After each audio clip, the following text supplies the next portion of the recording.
Oh, is it time? Hello? Hello? Hello, everybody. Welcome to another stream. My name, of course, is Hexblade, your head guild master and chief barista. You guys made it to another Friday, and you know what that means. You get to learn. You get to learn with me for this Finding Out Friday. Isn't that great? It's like an awesome reward. I personally think it's great. I don't know what about you guys. Honestly, I mean, you came here to watch, so clearly, right? Like, yeah. You aren't just watching it because I'm, like, cute or whatever, right? Because I doubt what you say. I'm not even gonna... Oh. I'm not even gonna dignify that with a response from chat. There we go. Wrong button. Anyway, we got a lot of topics today. It's good to be back on a break. Let me see, what did I even tweet? I keep forgetting. Oh, yeah, today's topics.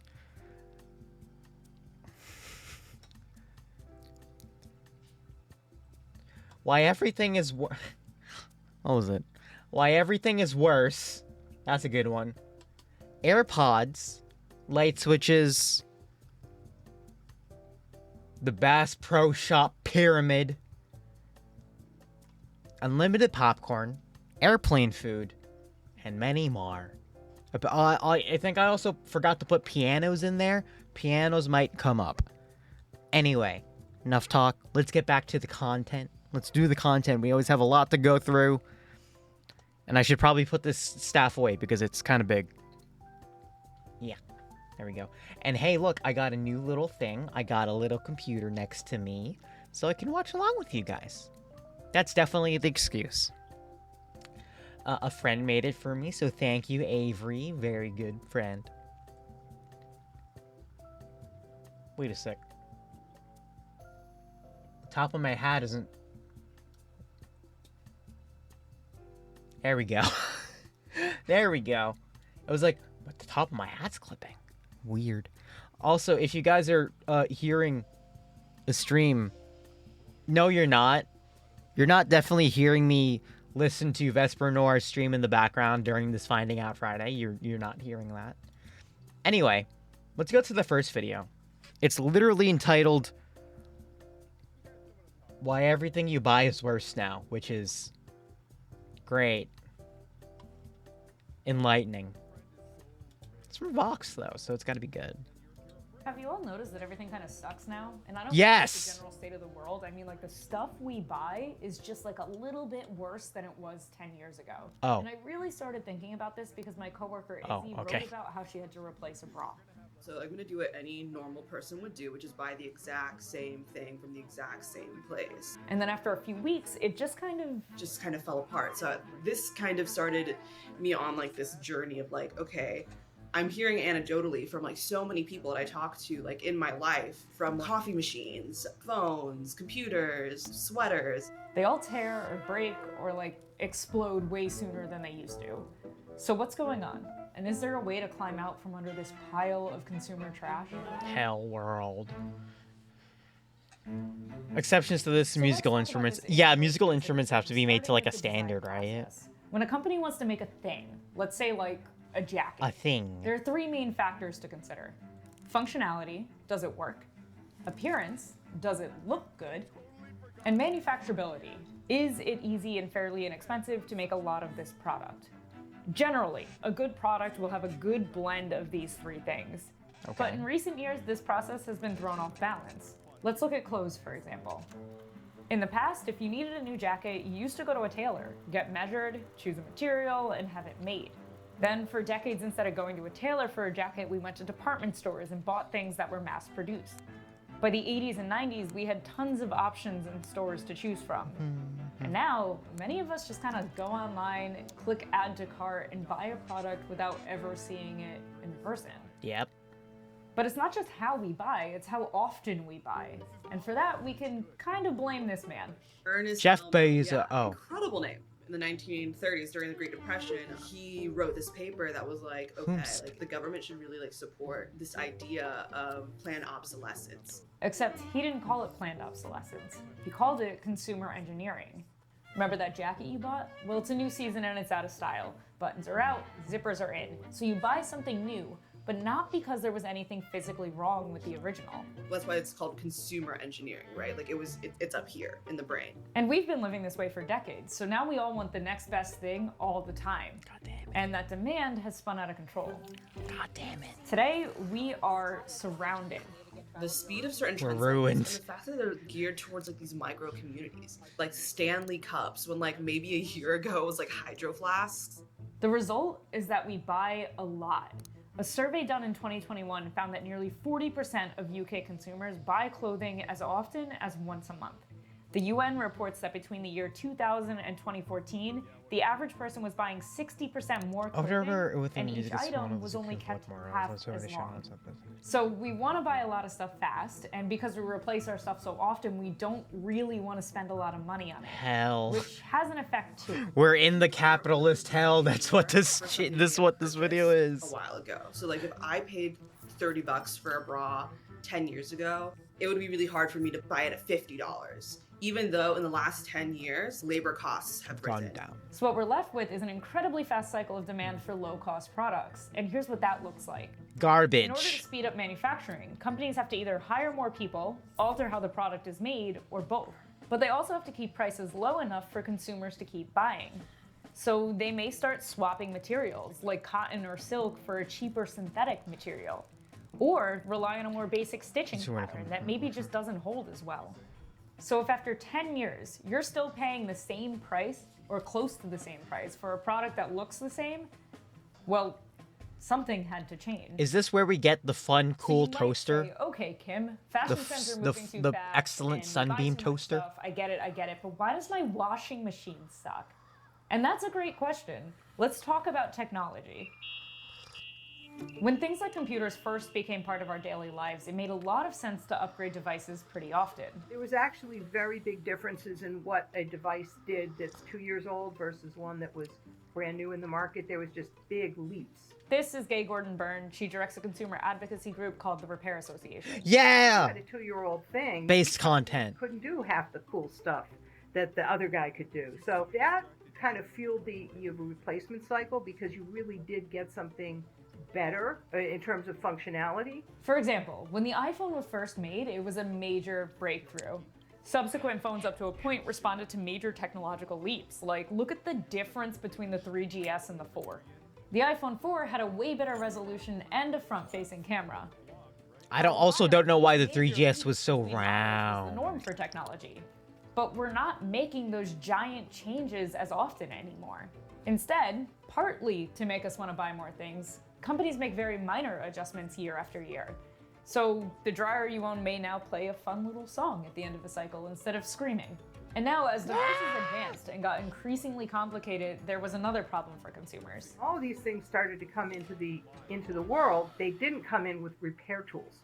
They came in to be thrown away. Basically, when this stuff breaks, it's often intentionally impossible Possible to repair. Because if you buy something that has a computer chip in it or a circuit board or whatever, you probably can't make one in your garage. So you're very reliant on what the manufacturer will agree to sell.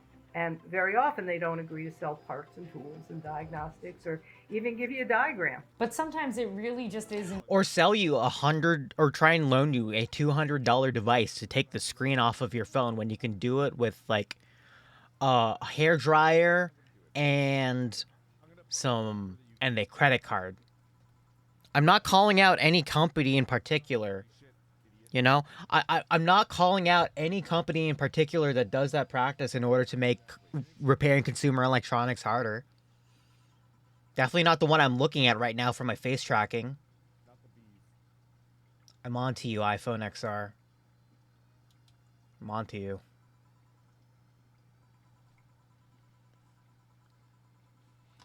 Anyway.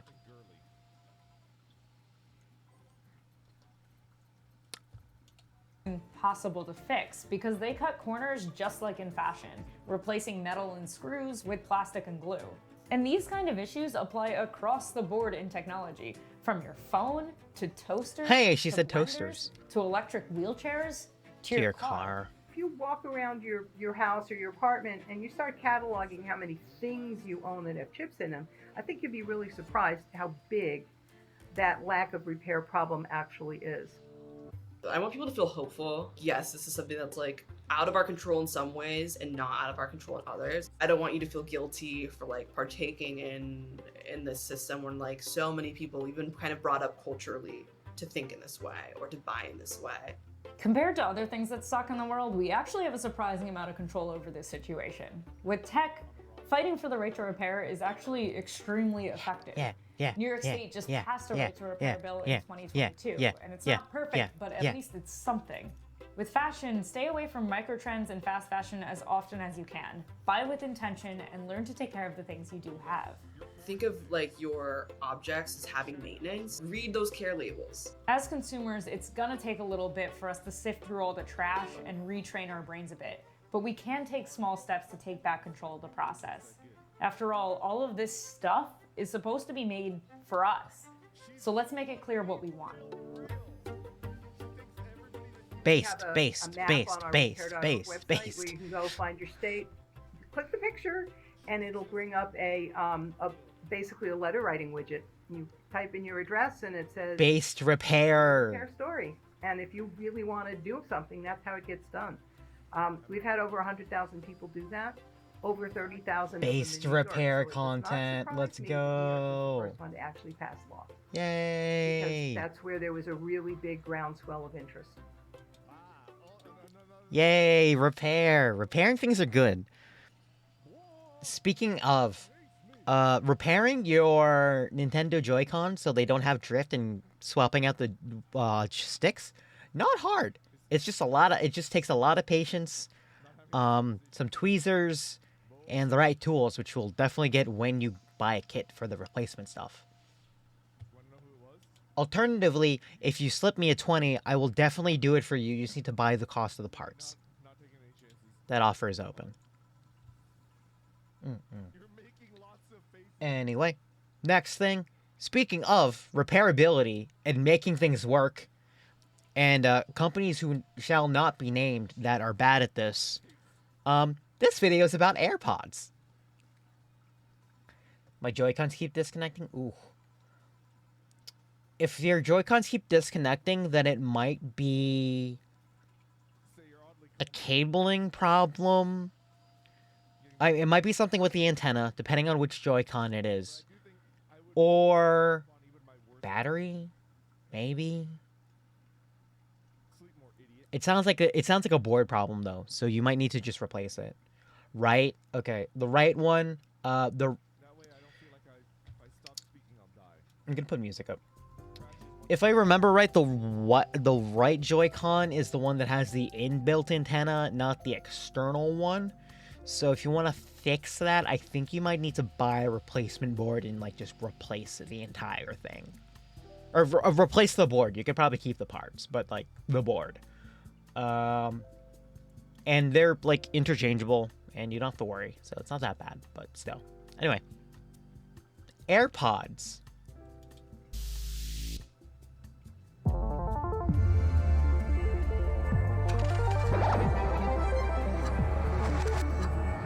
Ooh.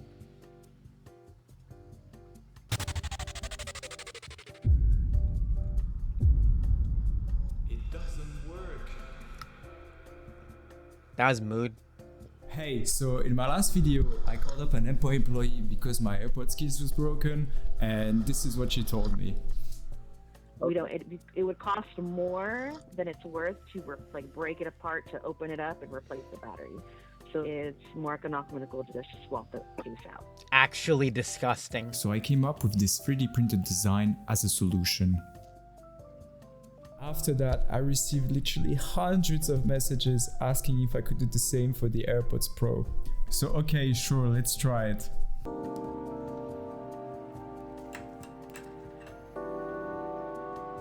Squish.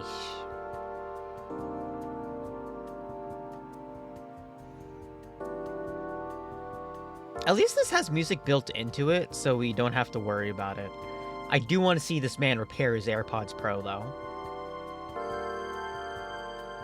I had 2 broken cases that were donated to me, and well, as you can see, I managed to open up the first one and the second one I damaged, so I cut it in half to study it. But don't worry, I'll provide solutions for both instances. So let's say you managed to open it up. You can replace your broken battery or lightning port. But wait, you can't buy this replacement part, so let me fix that. Oh, that's a pain.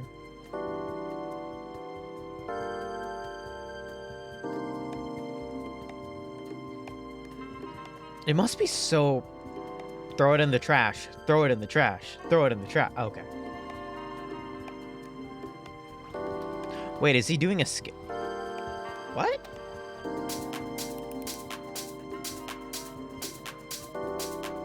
Yo! Wait a minute. Bro, are you making your own replacement part? Also, it's USB-C. Alright, we in there. Oh, I'm already excited.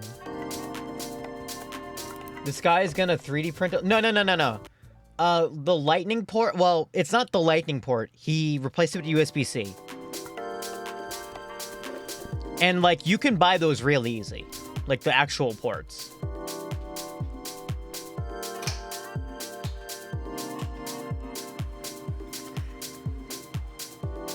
Oh my... Wait, what's he lasering? Hold up.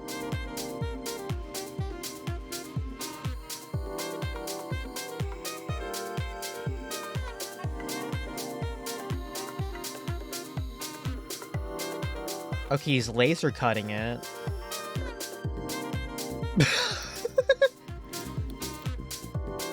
Oh, it's a jig.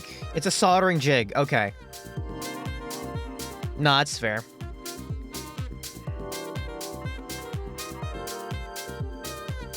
Yeah! Technology peanut butter. Oh, did you hear that Apple is going to make custom USB-C cables that are faster? Now they got forced to move by USB-C. I swear, if Apple does that, I'm actually going to throw a fit. They're just being jerks now. Sorry for disturbing. So now I'm going to make a custom bracket with my new laser machine, and then I'm going to weld it on the user. Any other, but only with slow... Yeah, but what's slow base charging in terms of that speed? Like, you know? USB 2 speeds? That's disgusting, and they should be ashamed of themselves.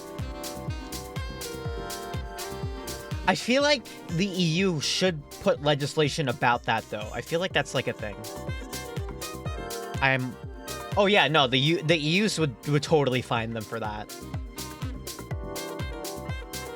Because I'm pretty sure the agreement they had was like, no, this needs to be USB-C and compatible with other stuff.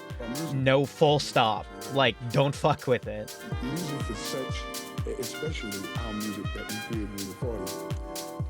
Our music is an international language. Music I would, like, yeah, I would use a laser to get, say, like, comment, subscribe. I mean, to be honest, I'm already subscribed to him, so it's totally okay. An international language. Music is Also, oh god, arc welding. created in the 40s. Our music is an international language. Music is such. Oh, that's...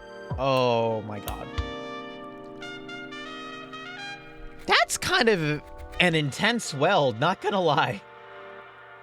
It's almost done, but I have one last problem with the LED I chose. It's not You see, RGB. the original case shines either orange, green or white, but with my part I was getting blue instead of white. I assumed it was a simple RGB LED, and you just mix the 3 colors to get white.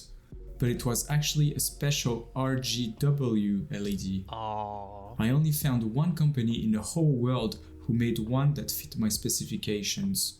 They're located in Japan. I tracked down a sales representative on LinkedIn and convinced him to sell me some at a low quantity. And just like that, I finally have a USB-C replacement part for the AirPods Pro. It's open source and you can I stalked someone on LinkedIn and asked them to buy their product. Bruh. Dude, I would just say, that's a little bit pretty intense. I'm just like, honestly, I'd rather just take the replacement LED. It's not worth it. Want to. More info on that at the end of the video. And best thing yet, it fits the original case if you manage not to break it. You just push out this metal part really hard, Here, I was becoming and nightmare boom, difficulty when you it have comes- the perfect slot. It's like I had Yeah, like fixing AirPods, easy. Talking to somebody on LinkedIn, impossible. The project's finished. We can't do it. insider at Apple looking out for me. Game It's over. Awesome. Oh, But what if your case is broken? Well, I also have a solution for that. 3D I modeled printed this part and you can case. 3D print it at home or get someone to do it for let's you. go.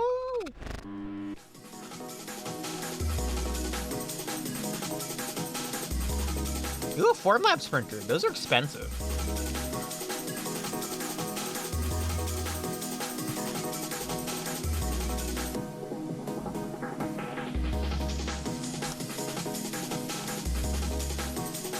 Oh yeah, did you hear that they've made a FDM machine that can print silicon? It's pretty cool. Oh, that is a cool build plate.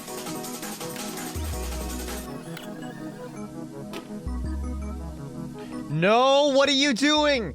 No! No! No! You're supposed to take off the sprues before you cure it. No. You're supposed to take off the sprues and sand it down before you cure it, or else it'll be harder for you to take it out and sand the sprues because it's harder now. You've cured the resin. No. This is not how you do it. I mean, bad. This man's microwaving his AirPods. Bad AirPods go into the alcohol shaker. Then you just slide it in. One more thing, as I mentioned, everything is free and open source, link in the description. You can make them yourself. But the last video has 2 million views and almost no one attempted the mod, and I'm pretty sure I know why. It's just too complicated, make it be a PCB. I was hoping that someone in China would copy the design and sell it, but the reality is just that I gotta make it myself. It's Oh a no, big now challenge, it's but I know the demand is there, so I'm doing it. Goliath, oh my god, I forgot about Oily Josh. The social media accounts, so check them out. In the next episode of the AirPods series, I'll be improving the design, making something I wish was a reality. Screws? And also, I have not forgotten about the buds themselves, which is an even bigger problem, so stay tuned for that. Peace! I'll see to remind the wrong way, it was harder for myself. It was specifically to annoy me, yeah.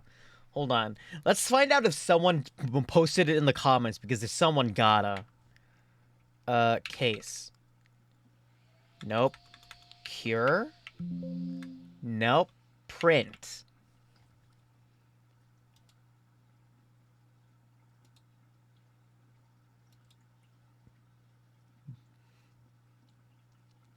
No one said anything about doing that print wrong.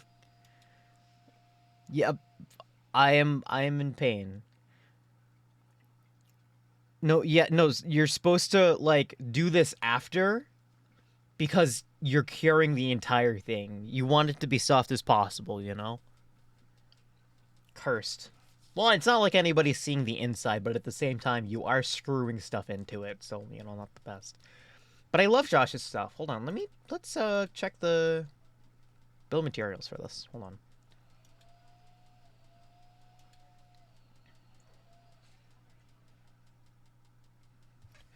Improvements for the future. Move to a waterproof connector. Yo, nice.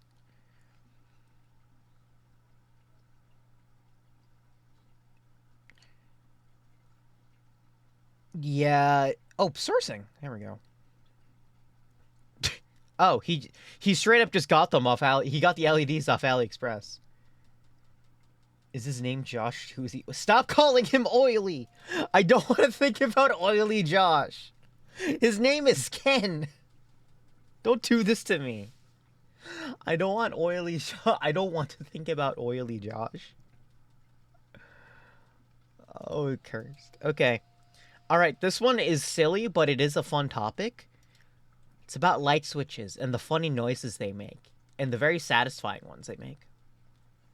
If you look inside this 100-year-old light switch and compare it to one of today's light switches, you'll see that a lot has changed. But what hasn't changed is the use of a simple spring. Believe it or not, this little spring changed the way light switches work forever. Spring. It's one of those things that we use multiple times every day without really realizing the simple genius behind it. This beautiful brass dome is one of the very first light switches ever created. It uses what's called quick break technology. Quick break technology means that you want the transfer from the on to the off position of the lights to be as quick as possible, and for good reasons. To make sense of this, let's take a look at the 1974 flick, Young Frankenstein. Dr. Frankenstein tells Igor to throw the first switch, and what he's referring to here is called a knife switch. The knife switches you see here are the predecessor to the quick break switch. They were pretty popular in the early days of electricity, but you'll notice there's no spring. If you engaged or disengaged a knife switch too slowly, it could actually produce Nobody wants to that be was not this only guy. dangerous to the user, but also shorten the life of the switch and could even weld itself permanently in place. Poor What you Igor. see happening here to Igor looks pretty cool in the movies, and it is, but if you were to see this type of thing happening in your living room, not so much. I think you'd be So dead. clearly there's a reason that this didn't become popular as a light switch. But let's get back to the spring. Way back in 1884, a very clever guy by the name of John Henry Holmes came up with the brilliant idea of creating a spring-based electrical circuit closer. The idea here is that the spring could be used to put tension on the switch, making it so that when the tension peaked, it would flip from one state to the other. Let's take a look at this light switch, which is based off of Holmes' patented idea. This is called a rotary switch and was, in every way, a huge improvement. Doing that over every the time you old learn someone Frankenstein movies knife is bad. switches. It In would be general, satisfying, light but switches also you on have a or risk off of burning by your closing house or opening an electrical down. circuit. In today's wiring, So, for example, no. ground and neutral wires are almost always connected all the time, so that all the light switch has to do is to connect or disconnect the live or hot wires. If the hot wire is connected, the lights turn on. If it's disconnected, the lights turn off. These early rotary switches used a spring on the inside to make it easier for the switch to always be in one position or the other, and they made it happen quickly. There's actually a bit of a that's side pretty story good. happening here too. As we look at each of these different light switches, pay close attention to the noise or the sound that they make when you flip them on or off. Our culture tends to dictate what that sound should be, and you'll see it evolves over the last century. No bare or exposed parts for the user to touch, a nice small form factor, you just twist the dial to change the status of the lights, and, of course, the quick break between on and off. No arcing, no issues, and no frightening. Why are Americans? But that was just the beginning. Wait, they're In 1916, 40 Are they larger? years after the rotary switch What? was patented, a new patent was filed for an entirely new type of light switch, and that's the 2-button push switch.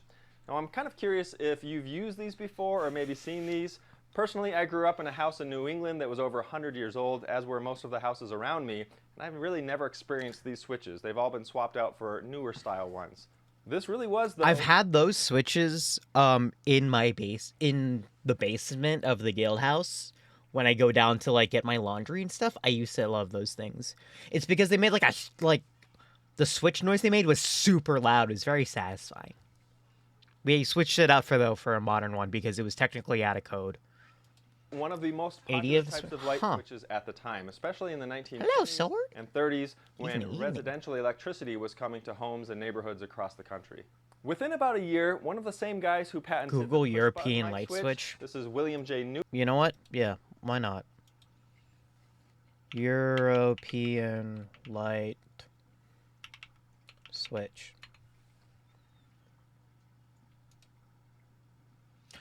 Oh wait, you guys get like the chunks? You guys get these guys? Like this? Like the rocker dudes? I mean, some places have these, but I think most of the time switches like this are in like businesses because we just kind of have these guys. Because like the US one's a spring, right? Like this guy is a rocker. I wonder why. But this is definitely like it's a design that exists that we have, but not like I don't see them in houses in particular. I see them in other places, just not housing. Also, Qui-Gon Sin, thank you for the follow. Enjoy your complimentary cup of coffee. Enjoy the rest of your day here. Welcome. Let's defroze Brook. I'm seeing... Newton, he also patented the first toggle light switch. I love And this with that, guy. for It the looks so first time in cool. history, lights could be turned on or off with the flick of a switch. Once again here, the spring is the hero of our story. It's kind of hard to see how this works because there's so much going on in this tiny little package here, but the toggle switch pulls on the spring and causes the entire mechanism to tilt in one direction or the other. When it goes this way, Like a league the four player. arms make connections with the 4 receiving pins, closing the circuit and turning the lights on. And obviously, Call the when old you style flip it the other way, they go away from the elevator pins and buttons? the But lights. elevator buttons are buttons. This is a brilliant and long-lasting design. So long that it's actually the same kind of thing that we use even today. Switches really just kept getting better from there. New materials were invented and used, and the whole mechanism became more and more simplified.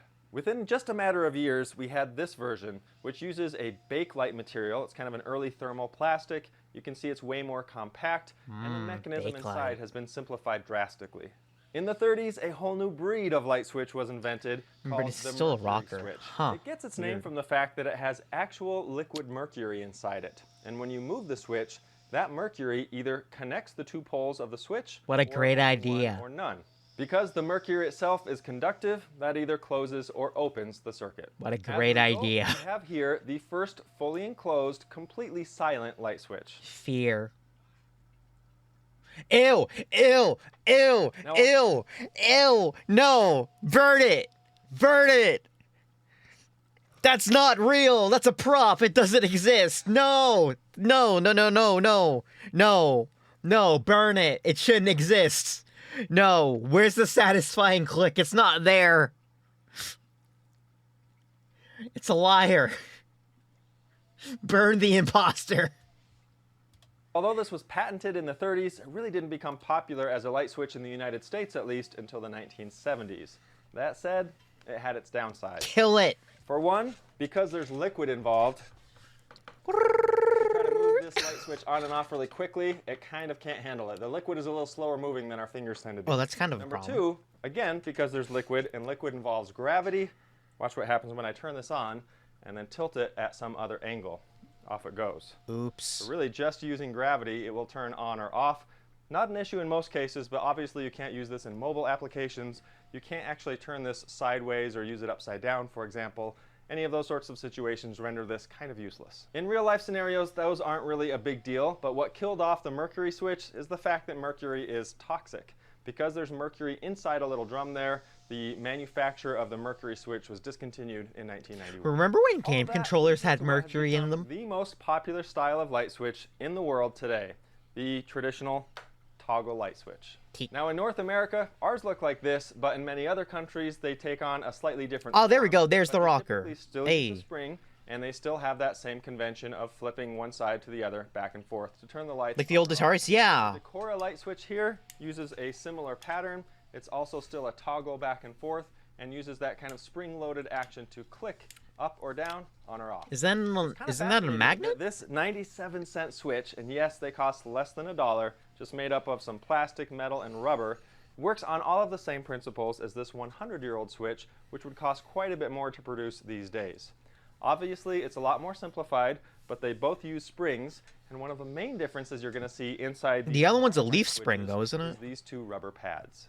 Now, before I explain what those pads do, I have to point out how amazing what we're looking at here is. When you can produce a super simplistic product that is durable, versatile, and reliable for less than $1, that is a work of art. Not only that, but I have to point out the fact that all of these light switches, whether they're 100 days old or 100 years old, all still function. All of these lights are working today.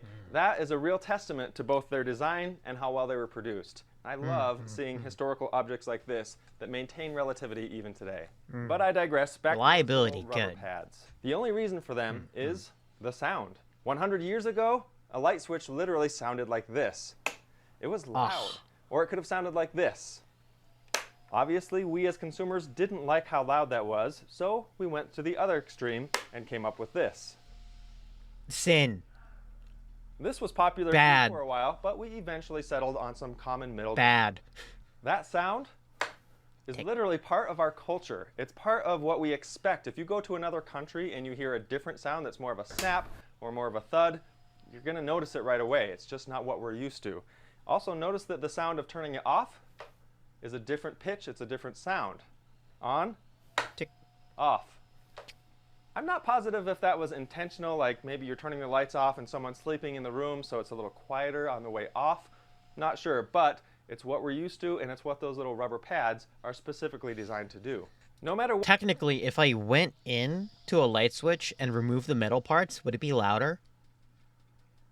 Can I mod my light switches to make them louder? Yeah, I want the mechanical style like keyboard ones. It's just huge click. I feel like that would be not a good idea. What sound you prefer, we can thank a little spring like this for making our light switches do. Can I mod it with They're switches? safer, they're easier to use, and they're less expensive. It really is a beautifully simple design, and one that I'll try harder not to take for If you granted wire them, you every can get time I huge enter sparks or out of it. exit a room. Yeah, I get nails sparks out of some of the together. light switches in my house. Well, we replaced them, but still. Heck yeah, big sparks. Let's go. OSHA? We don't need OSHA where we're going.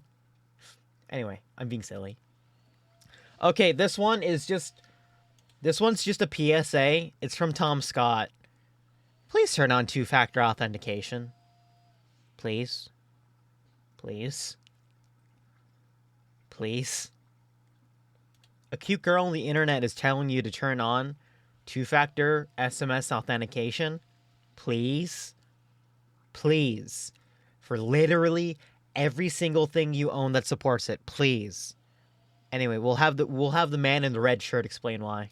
In 1981, the President of the United States, Ronald Reagan, was shot by a gunman in Washington, D.C. It wasn't fatal, but it was close. Reagan was rushed to hospital, and in the chaos, the biscuit Take my went missing. shmoney. The biscuit was the nickname given to a Thank small you, plastic Brandon, card for the sealed resub. inside an opaque case that contained the secret codes that would identify the president over the phone if he gave the instruction to fire a nuclear weapon.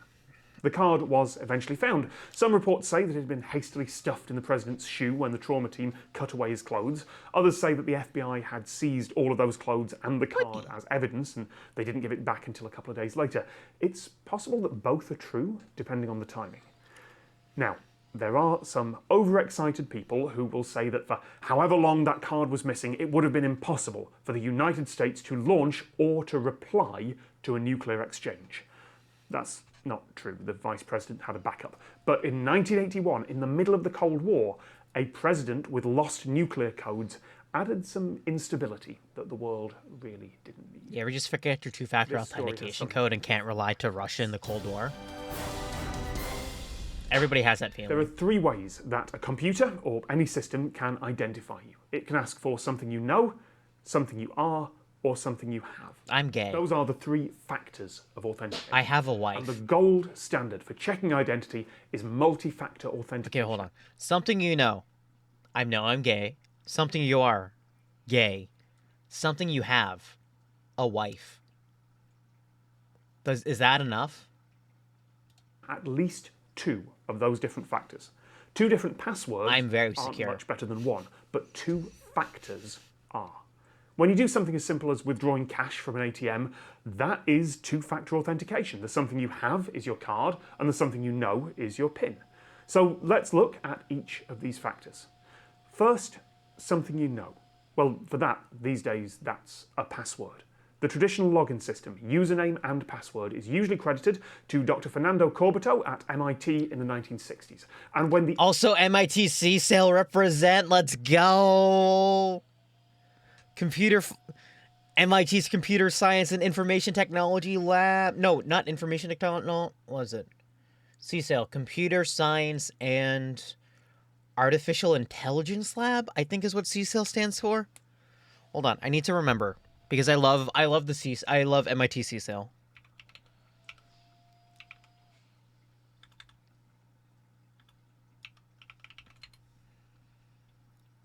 Computer Science and Artificial Intelligence Laboratory. Yes, I love CSAIL. No, okay, hold on. I need to gush about MIT CSIL for a moment because they're based and they do fun things. Hold on. First off, the architecture for their building is the wildest damn thing I've ever seen in my life. Look at this. Look at this marvel. Well, it's not a marvel. Look at this trash fire of a building. It's my favorite building that I've seen in my life, and I've been in this building. It's so good. This is certainly one of the buildings of all time. It's actually the best building ever. Look at that. Look at that. Yeah, no, I personally like MIT CSIL because they're nerds and they do cool things. Look. Hey, look. They have a cute little robot dog. This one I don't think is big enough to worry anybody, but I love them.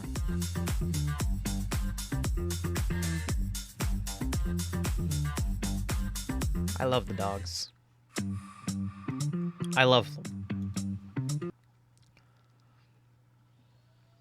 MIT Robot Dog adapts to different terrain through trial and error using a simulation to reality learning method. Neat.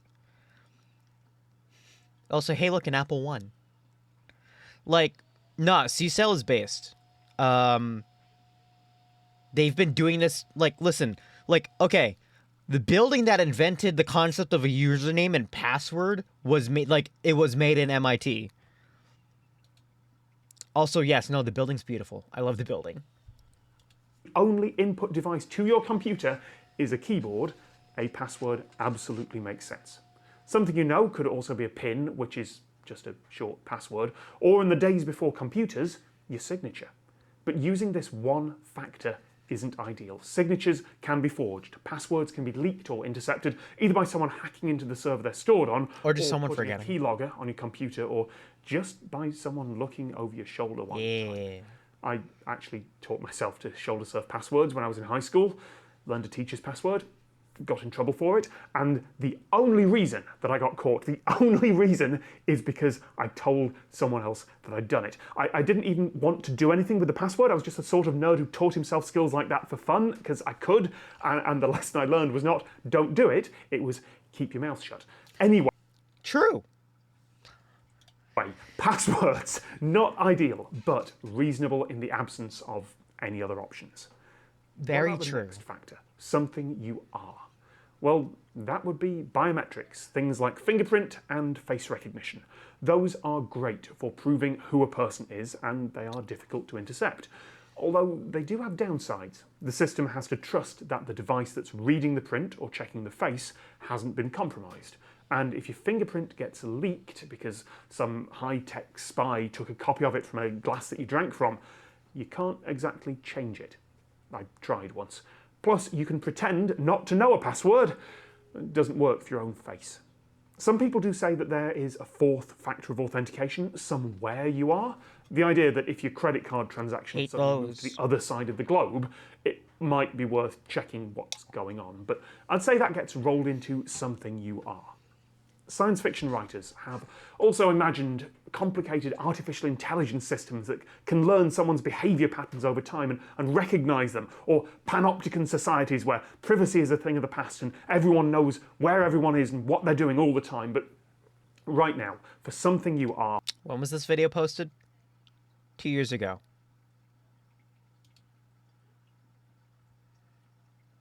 That's worrying. We're basically stuck with fingerprints and faces. So how about the third factor, something you have? That would be your bank card, or your phone, or a literal key, which is ideal if you are in the same physical location, if you are unlocking a door.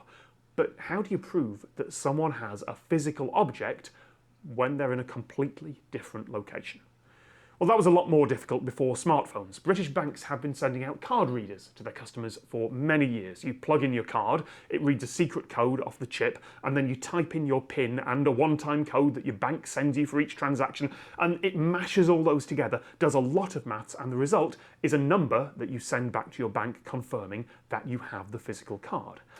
But these days, often you kinda don't sucks. need all that fuss because almost everyone carries a phone now, and that's a physical thing that can work as a token just by sending a notification to an app on it. That's often secure enough.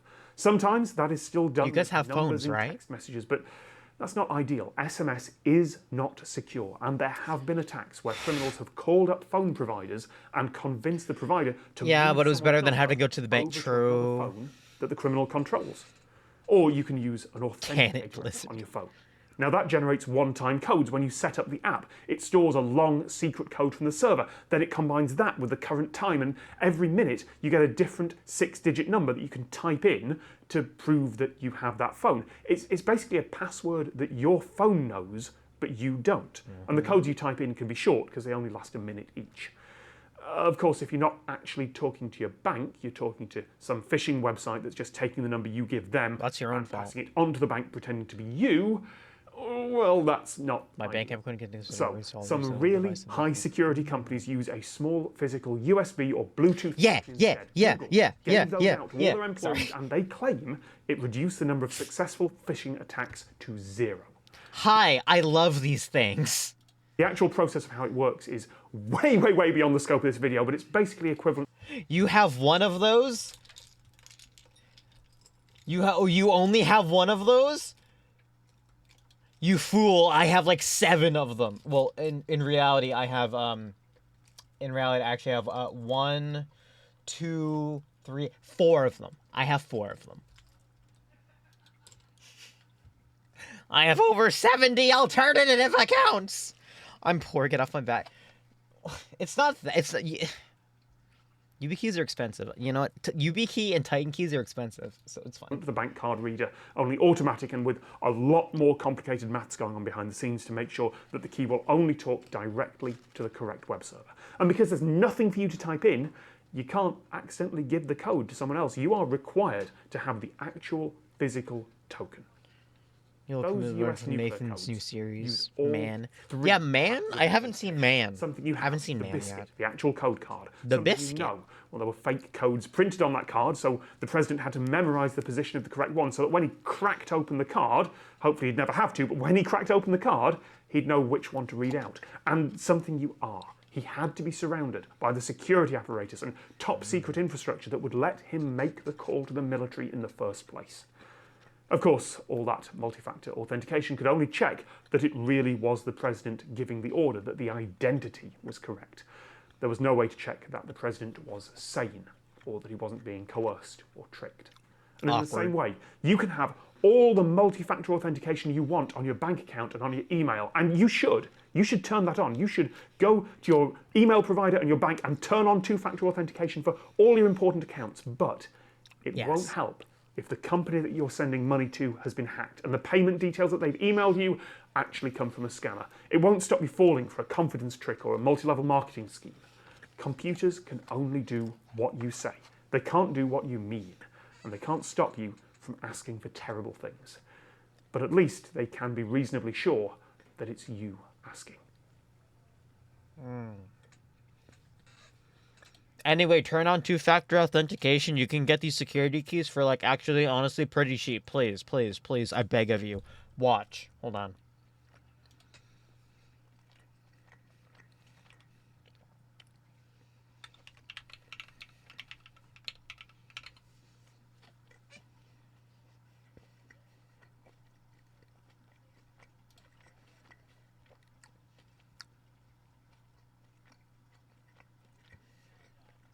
Yeah, if you have an app to do it, use that. If you have a security key to do that, use that.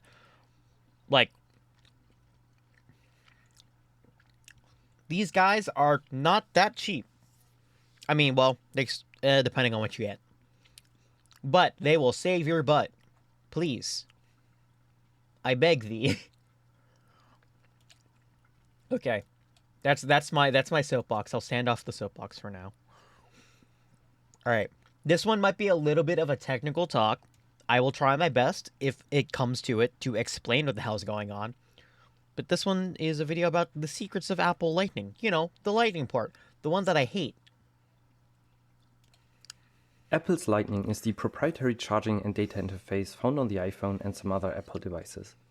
Most people probably only know it from charging their phone. Thank you for files, coming to my or talk. connecting their Yeah. wired headphones to the iPhone. However, Lightning can do much more, including some very cool hardware hacking related things. For example, you can buy these DCSD cables online that give you, via Lightning, access to the serial console of the iPhone. Whoa. There are also a couple of cables you can find online that give you access to JTAG, the processor debugging interface on the iPhone. For example, the famous CANSI cable. This makes it possible to do some really cool low-level security research. In this series, we will investigate the technical details of Lightning. In today's video, we will start by looking at the way Lightning communicates with the cable. What actually happens when you plug in a Lightning cable into your iPhone. In the next videos, we will then look at re-implementing the Lightning protocol on our own. Watch me lose Eventually 50% of the ending up player with a base, homemade iPhone of the DCSD. viewer base. Now, you might assume that a Lightning cable is just a simple passive cable. It has a Lightning connector on one end, a bit of wire, and then a USB connector on the other end. Honestly, that's how I However, wish it in was. reality, a simple Lightning cable is much more complex. I have dissolved the Lightning connector of an old broken cable in acetone, and if we look at the connector after removing some metal shielding, we can see that there's much more in here than just a bit of wire. There's a tiny PCB behind the connector with a couple of chips, capacitors, and so on. So let's start figuring out what this chip actually. Fun fact: every single Lightning cable I've seen that came broken breaks like right here, just right there. does. To start, let's look at the Lightning connector itself. The Lightning connector is famously reversible and has 8 contacts on each side. However, if we remove all the lint that always gets stuck in the Lightning port, we can see that there are only contacts on one side, and so we already know that Lightning only uses 8 of the 16 contacts. So let's take a look at what happens on the electrical level when we plug in a Lightning USB cable into an iPhone. I've cut apart a Lightning extension cable, soldered on some jumper wires, and connected a logic analyzer to the plug. This allows us to see what happens when we just plug a Lightning cable into the iPhone without anything connected to it. Let's hit record on the logic analyzer, plug in the Lightning cable into This the is iPhone, already getting and way we can see some complicated. signals. Well, 2. And if we zoom in on the signals and check the different parts, it looks like it's the same signal alternating over and over on both lines. Then go As up we have and nothing down. else connected, it looks like this might be the signal that the iPhone uses to poll whether something has been connected to the iPhone. Before we That's go any engineers. further and Yep. connect an actual peripheral to the Lightning port, let's have a deeper look at the signal. If we look at the Pulse repeating signal, wave. we can note that it contains 4 larger pauses. Maybe these are some kind of separators, for example between single bytes. Let's zoom in on one of these blocks. I've intentionally selected one of the center ones, as it makes it more likely we are not looking at a prologue or epilogue of the signal. Now, when staring at this, we can notice that this block has 8 valleys in the signal with 2 different lengths, and maybe these 2 lengths indicate whether a 0 or 1 is transmitted. This could make sense, as with 8 of these, we would have just enough bits to form a byte. One problem though, we do not know what's a 1 or what's a 0, and we also don't know the bit order. There are a couple of ways we can go from here, but it's likely that Apple did not fully reinvent the wheel when designing Lightning, and so probably this is some kind of well-known protocol. So why not just ask ChatGPT? So let's ask it, which embedded single wire buses exist that encode bits with different lengths of low and high signals? And it helpfully suggests, one such bus is the one-wire bus developed by Dallas Semiconductor. It uses a single wire to communicate data by encoding a bit as a specific duration of low and high signals. Actually wild and a good use of ChatGPT. So let's check out the Wikipedia article on one wire, skip over all the blah blah, and look for a signal diagram. And here we are. This looks very familiar. Ones are encoded as a short low pulse and a long high pulse, and zeros are encoded as a long low pulse and a short high pulse. This looks just like our signal. Awesome, this is it. Thanks ChatGPT. Thanks, The timing of our signal is a bit ChatGPT. different, but we can use the information from the Wikipedia article as a good first assumption on encoding and bit order. So let's go back to our signal and let's try to decode it by hand. We ignore the first part as it seems to be a start bit or something along those lines, and look at the first block after it. We can annotate the bits here with what we saw in Wikipedia. Zeros are when the signal is mostly low, and ones are when the signal is mostly high. Let's also do the same with the other 3 blocks. Now, according to Wikipedia, the least significant bit comes first, so we can now go ahead and convert the signal into hex, and we end up with 4 bytes. Hex 7400021F. Now, equipped with this knowledge, we can write our own logic So it's analyzer encoded. plugin. Well, This it's would make encoded with something analysis much else, easier. but let's see what happens. Obviously, we are not the first ones looking at Lightning, and so there are quite some resources around it already. In fact, I wrote a logic analyzer plugin for the Lightning bus a couple of years ago. It's called SDQ Analyzer and available on GitHub. And so let's just use that one. Honestly, kind of. If we load it into the logic analyzer and already configure it already correctly, based. we Look can at see that. that we now get the signal nicely annotated. Time to analyze further. Let's repeat the logic recording, but this time with a real Lightning cable connected to a computer. To do that, I'm adding the other half of the Lightning extension to our setup, with the logic analyzer in the middle to sniff the signals. So let's again hit record, connect the cable, and there's a lot more going on here. The first thing to notice is that the regular polling is gone. Instead, if we zoom in and remember our previous analysis of the polling signal, we can see that the first part is the same, 74000221F. But now there's a lot more data behind it. So it looks like the cable responded to that weird polling signal. And thanks to our logic analyzer, we can even see the bytes, hex 751009 and so on and so forth. But there's a lot more going on here. A lot of different messages via that one-wire bus, and we can also see that two other lines become active. Channel 1 and channel 2 have this weird differential signal going on. And you might recognize it. This is a high-speed USB signal. We can see the voltage is somewhere around 400 millivolts, which is the signal level for USB. So is all that Lightning communication necessary just to get USB activated? Now zooming back in onto the initial signal, we can also see a short pause between the data from the phone and the response of the cable. This lets us figure out which part of the signal is coming from the phone and which part is coming from the cable. The Logic Analyzer plugin already knows about this, and so it put a small square there. Now, by just staring at this answer, we will probably not be able to figure out what exactly is going on here. But one thing we can notice. The first byte sent by the iPhone is hex 74, while the answer begins with hex 75. Let's look at the next transmission. Here we get hex 704000A6 sent from the iPhone and hex 7193 answered by the cable. Again, the first byte of the data sent by the iPhone is just increased by 1 in the response. And in the next block it's the same, hex 76 sent by the iPhone and the response begins with hex 77. And here the same, hex 90 from the phone, 91 replied by the cable. This makes it likely that the first byte sent by the phone indicates the type of command or request, while the first byte returned from the cable is the indication that it's the answer to the previous request. Also, if we list some of the requests, most data seems pretty low entropy. The command or request at the beginning, lots of zeros, but the last byte is always seemingly random. If you have looked at embedded protocols before, you can probably already guess what this might be. A checksum. A checksum is used to check whether the data was correctly received. And the most common type of checksum is CRC, the cyclic redundancy check. However, there are a lot of different CRC polynomials, and so while we know the size, 1 byte or 8 bits, there are still a lot of different CRCs that this could potentially be. Luckily for us, CRCs are relatively easy to reverse engineer, and using a tool called refang, we can do it in a couple of seconds. We just tell refang the size of the CRC we are looking for, in our case 8 bits, and provide it with a couple of samples. I've just copied in a couple of the requests we saw in the logic analyzer. Okay. And if we hit return, we indeed get 2 CRC polynomials that match the signal. Perfect. 31 With this, we are able to create CRCs for when we want to send our own messages. We will need this when we start building our own Lightning implementation. Now, with the logic analyzer, we can also decode all data at once as a string. And there are a couple of interesting things in here. Over here, there's a string saying Apple Inc., so this might indicate the manufacturer of the Lightning accessory. Over here it says USB-C to Lightning cable, which it indeed is. And over here is a weird string, and if you look very closely at your Lightning cable, it actually has a serial number printed on it, and this is exactly that serial number. Using this information, we can infer the meaning of some of the commands. Serial number on cables. 8000 causes the cable to respond with 81 Apple Inc., so it might be a get manufacturer command. We can also notice that the cable responds with a 31-byte string, and the hex 1F in the request happens to be 31 in decimal, so this might be the length of the response the iPhone expects.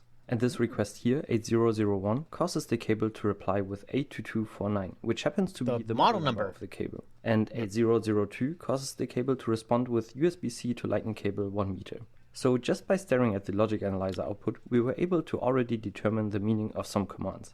Awesome. Oh wow, yeah. To summarize, we figured out the communication protocol between the chip in the cable and the iPhone, which by the way is commonly referred to as SDQ or ID bus, and I've linked a couple of resources about it in the description. We've also reverse engineered the CRC8 checksum used in Lightning, and we were even already able to figure out the meaning of some of the Lightning commands. In the next video, we will start building our own lightning cable and program a microcontroller to act as if it was the chip integrated in the lightning cable. I hope you enjoyed this video and to see you on this channel again soon. Thank you. This channel, what's this channel name again? It was, Stack Smashing. They do really interesting videos. Well, very technical at least. So, yeah, he did a talk about this exact thing for the lightning cables. This was posted only a month ago, so he made another thing. So he also did some fun things here, such as an AI driving, making Mario Kart, mining Bitcoin on the Game Boy. That was a fun one. Hacking the Nintendo Game & Watch, dumping the firmware, making it run Doom. Hacking a Game Boy cartridge protection, just very cool stuff. If you're super into technical stuff, I personally appreciate it. Okay, I need to go to the bathroom real quick. I'm gonna bring you guys to an ad, and you also get to see my new pause animation. You guys ready? You guys ready? Oh God, why is the chat window up there? Oh, why is the chat window up there? Hold on. Oh, why is the chat window up there? Did I just not? Oh, you know what? I never moved it. You're supposed to be over here. I never actually set that part up. My bad. You guys are over here. I'm gonna go. I'm gonna play an ad because I need to go to the bathroom. See you guys in a minute.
Okay, I'm back. That was the first time I actually used that. That was a cool welcome screen. Or pause screen. I'm proud of it. I made it. It was good. And the art was done by Rennie. So thank you, Rennie. Alright. Here's a silly one. I put bass strings on a piano so I could slap it. Heck yeah. Wait, I just have to check this. Let's see. Most stringed bass in the world. Wait, is it only 36 strings? If you who's watching the story ever been on the music side of YouTube, you know who Davey504 is. Epico. He has the biggest bass channel and he's even Italy's biggest YouTuber. And being at the top, he gets challenged by a new bassist to a bass battle all the time. But every time, Davey wins easily. I never had anything to add to the conversation either, and I never thought I would, because after all, I'm just a guitarist, I'm not even a bassist. Ew. Could I possibly even come close to winning against an epic slapper? But one day, I put guitar strings on my piano, and after that video you guys gave me an idea that might change everything. So let me give you my pitch. A piano has around 230 strings, and these strings are producing the sound by getting hit by a total of 88 slappers. The keyword is slappers. Slap. They slap the bass just like a bassist would slap a bass string with their thumb. Guitar If I manage to grunts. grind through the pain of putting on all of the bass strings on the entire piano, I will be able to win. All I needed now was a piano that I could put the bass strings on, and I didn't want to destroy my guitar. Imagine not strings playing on the bass, I know, piano, right? Because I've already spent so many hours working on them, even though I'm kind of running out of space. Not here, epic. I need another piano. So I went to the Craigslist of Sweden, Blocket, and after days of looking, I found the perfect one. But this wasn't any piano because I knew I only had one chance to make this video. This was something special. Oh god, that's a grand So piano. I had many moments in my life where I had an idea and it felt kind of great in the moment, but then Is that a... Hold up, what's this? Is that a charcoal painting of Davey 504 in the background? started to work on it and I realized that, wait, this is actually a terrible idea. But then I could just stop. This time, I think I have one of those ideas again. The problem is that I also have a grand piano and I can't get it out here, so yeah. You might wonder how I ever thought this was a great idea in the first place, and I kind of just wanted to surprise you who is watching now, so surprise. You can PayPal me at Matthias. Now let's listen to what it sounds like.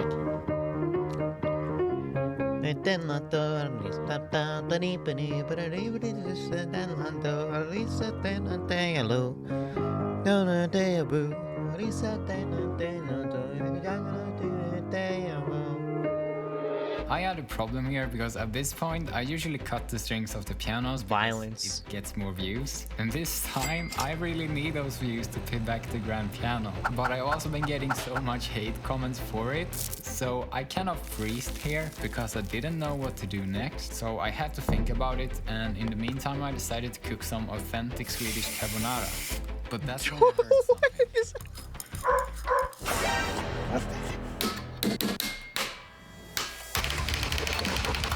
No, there it goes. The dog did it. What the dog doing? Cutting the strings on the $2,000 grand piano. Because of this unfortunate event. But now it was time to slap on some bass string. Slap. The bass string package comes with 4 string thicknesses. In order to know where to place each bass string on a piano, I needed to use some advanced mathematical formulas. The function of x equals F. Yes, I'm an engineer. This number to the power of minus k times the difference of x gives me error. So we just pretend it's a huge bass and just put the strings where it looks good. Bass. All right, here we go. First string, so now only 88 strings. 100 and... Oh boy. 102 key keyboard. It was going or piano. well, and besides this taking a huge amount of time, I didn't have that many problems. It turns out that I actually have learned something from other piano projects, and I think that, yeah, I'm finally a little proud of myself. Bass. And that's when I realized that the bass strings are not long enough to fit the piano, and I panicked. Okay, that's just another painting of Dave. That's a painting of Davey 504. Is this shaped like pizza because he's Italian? Is that the joke?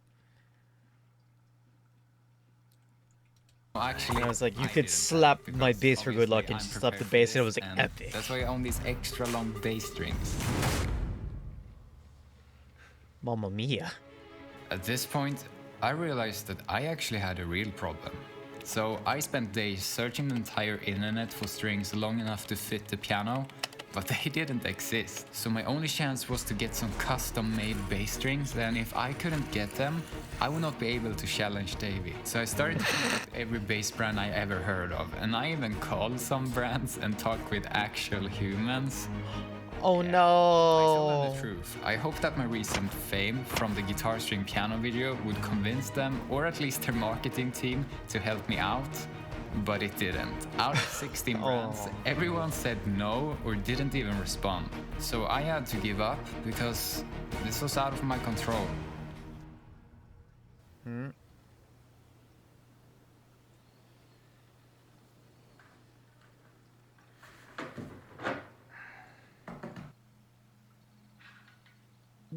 Sad. Not epic. And that's when the world's leading string brand responded, Ernie Ball. And I quickly got in contact with the director of engineering, and I'm Pretend this is engineer. And he said, I can't recommend this, but I have an idea. Let's just not cut off the ends of the strings after production. And 2 weeks later, I got him. And surprise, it's literally bass strings with the ends on. Yeah, so now it's only 44 strings left, so let's finish it and hear what it sounds like. Oh shit. Long strings.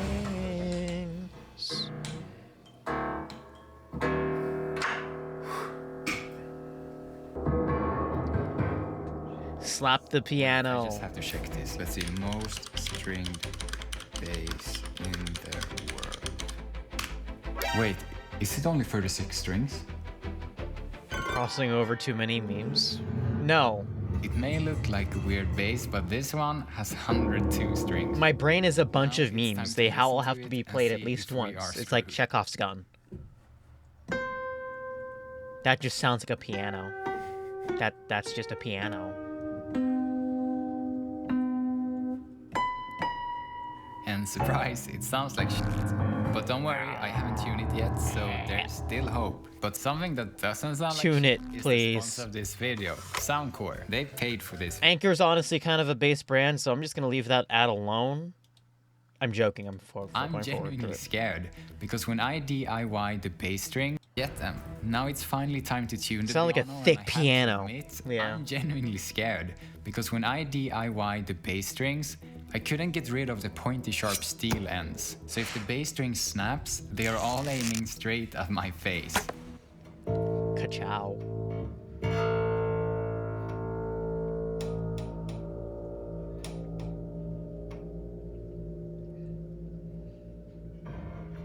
We are watching a man tune a piano. Riveting content.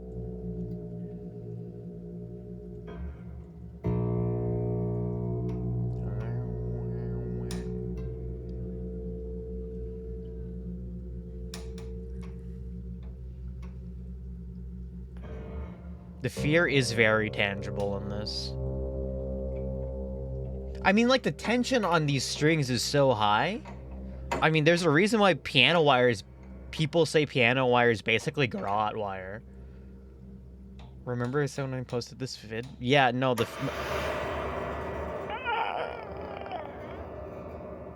Now it's time for the moment that you all have been waiting for. Killed It's me. Finally time for the results. it killed me. My heart stopped. So this is what the comment section thought it would sound like. Yay.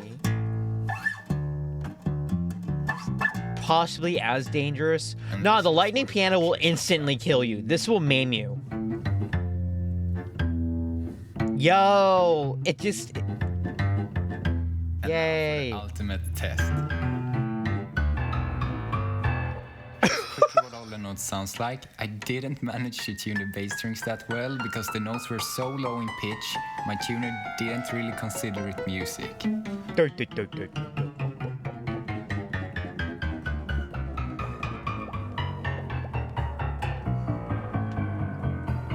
The hell was that midsection?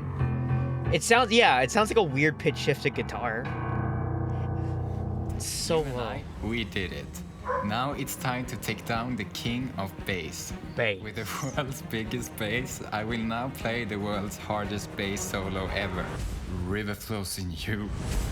Davey, I challenge you to a slap battle. And the catch is that every single note I play now is slapped. Wow.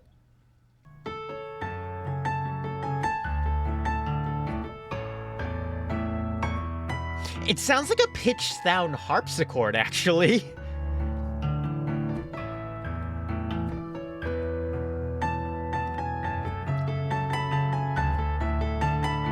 Yeah, these are technically slap notes, but also like...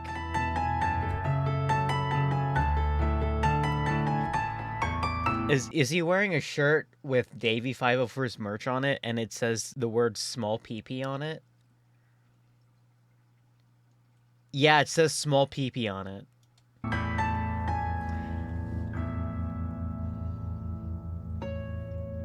I didn't even know Davey had this You're merch. Still here?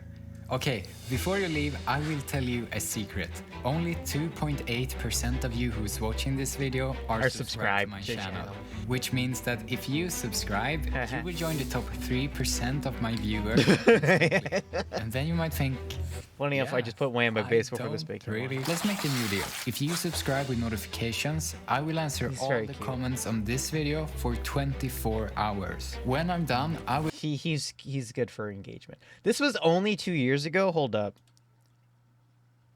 How bad did this get any further? I don't think there was a reply to it. Yeah, because everything else was either the hammer piano, the electricity death piano, and then I don't even know at this point. My favorite one is in fact the E piano. That one's good. Anyway. Okay. Are you guys ready? Are you guys ready for like the cursed content? Are you guys ready for the forbidden knowledge? Because here we got the forbidden knowledge today. And I want to make sure that you guys are ready for this before I show it off, you know? You got to say yes. Okay, good. We're going to talk about the Bass Pro Shop Pyramid. I'm sure you guys have heard of this. Let's learn about the history of the Bass Pro Shop Pyramid. This is from Bright Sun Films, of course.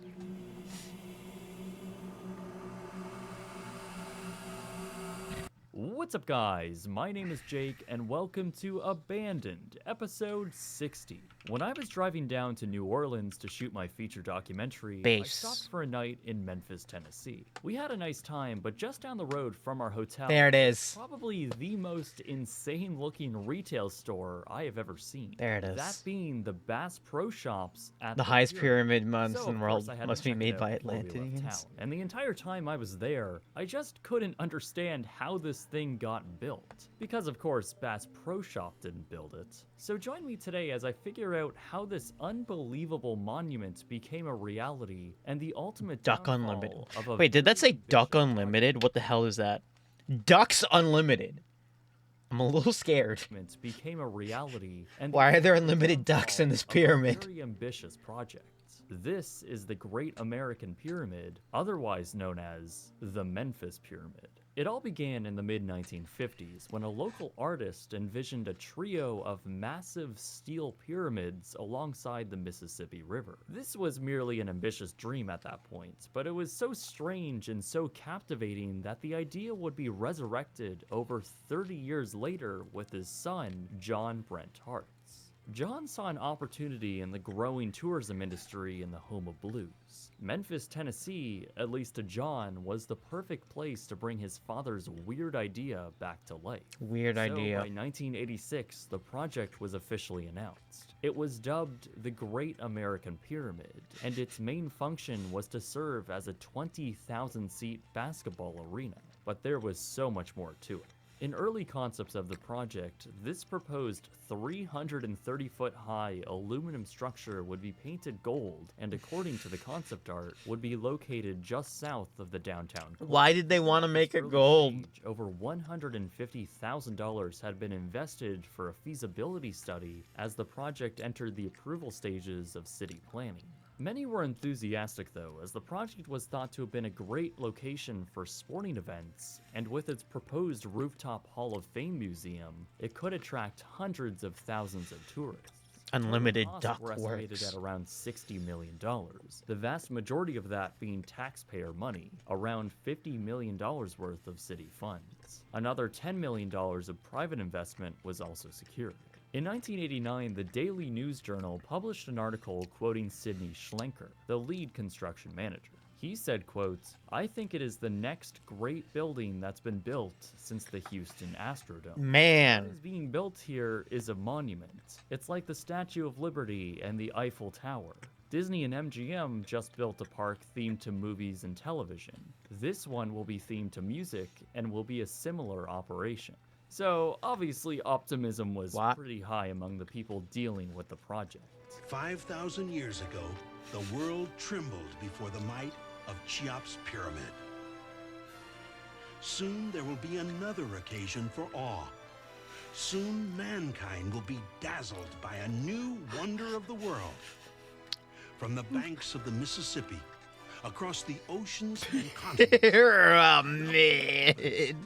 a vibrant message will ring out. Pyramid. Feel the power of the great American pyramid. It would be one of the And symbols with on. There's a that, gap in their everything line. was ready Yeah, to just- go, and construction began in September of 1980. Did they make a? Did they do a shovel with fireworks? I theatrical swear. Oh my groundbreaking god. ceremony. Construction continued into the new decade and was completed in November of 1991. The owners saw this as a pretty strong start, despite the accidental flooding in the basement. The stadium portion seemed to have been working just fine. But then again, that's all that was built. By opening day, there was over 150,000 square feet of undeveloped space within the Memphis Pyramid. This was for the promised music museum, Hard Rock Cafe, and observation deck. Honestly, if this place had a Hard Rock Cafe, I would go. Itself, as a music theme park of sorts, was planned for the adjacent Music Long theme Island. park. Sidney Schlenker claimed another $50 million in what was apparently private capital would have to go into the construction project to finish these important projects. However, in June, before the grand opening, he was fired and his management company filed for bankruptcy as they were in $16 million worth of debt. Despite this, the owners began looking for tenants to fill the vacant space as progress was made getting the stadium filled regularly. Who wants to be in the giant pyramid? Fairly successful. We are looking for Hosted investors. Basketball, the first and second rounds of the NCAA, and was home to the University of Memphis's Tigers. It was the area's main stadium and saw notable players like Michael Jordan and Kobe Bryant. But also a number of concerts were held at the Pyramid with performances from huge artists like Billy Joel, Metallica, Guns N' Roses, Pearl Jam, Bob Dylan, and many, many more.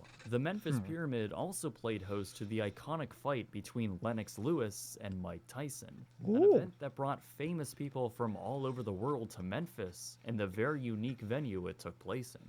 Arguably making What that if it event gets to the giant Bass iconic Pro in Shop Memphis shaped history. pyramid and we were both Despite girls? all of this notoriety, though, Good idea. there were looming issues with the stadium.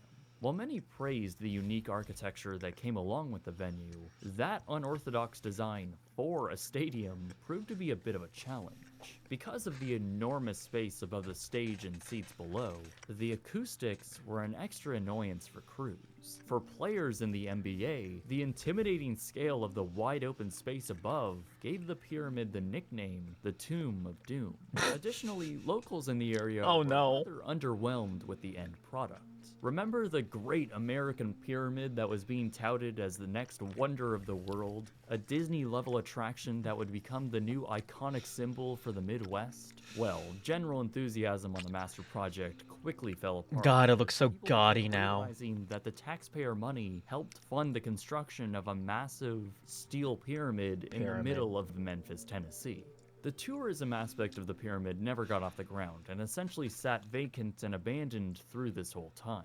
By the early 2000s, the city of Memphis was looking to lure a professional to NBA the team abandoned back to their pyramid city, in and more Memphis. specifically into the pyramid as their home stadium. The Grizzlies were the main focus, and the city secured a 3-year contract with them, while another $250 million arena was being built a mile south of the pyramid. They're already- $7 million was spent on updating Oops. the decade-old event space, getting it ready for a major NBA team to play in. The excitement for this, however, soon plummeted, as once The pyramid. the facility began losing money. By 2002, it was reported that It's just called the Pyramid. lost around All caps. $200,000, mainly because in the agreement with the city, the Grizzlies kept all the ticket sales. Oh. So just on rent alone from the team, it wasn't enough to outweigh the losses, especially after a notable decrease of events. Not gonna lie though, what if this was an event space? It would basically be Comic Kit, but for the United States. That'd be kind of cool. Were held within the building. By September, the new stadium opened as the FedEx Forum, and the Grizzlies moved to it as planned. This now meant the Memphis Pyramid was without any regular tenants and had been losing money at an alarming rate. By now, the city had been debating on whether or not they should just close it down entirely. City council members argued the facility would cost because Memphis is named after the city in $6 Egypt. billion if it were to stay. What? Others suggested a committee FanFest at the Pyramid when? Well, for the space. I mean, they could have it at the Luxor. I'm just saying.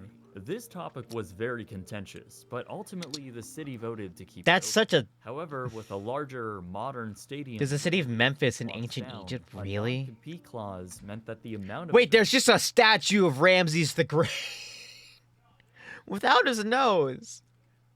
Why? held at the pyramid were limited. By the mid-2000s, the Memphis Luxor is also a city in ancient Egypt. Okay, that explains what the Luxor is, at least. eventually hosting its final event on February 3rd, 2007 with Bob Seger. This was the official send-off. Immediately after, the building was shuttered and abandoned indefinitely. The interior was maintained as best as it could be, as the city began seeking out other development opportunities. Abandoned, one alright. of which was from a rather odd potential buyer.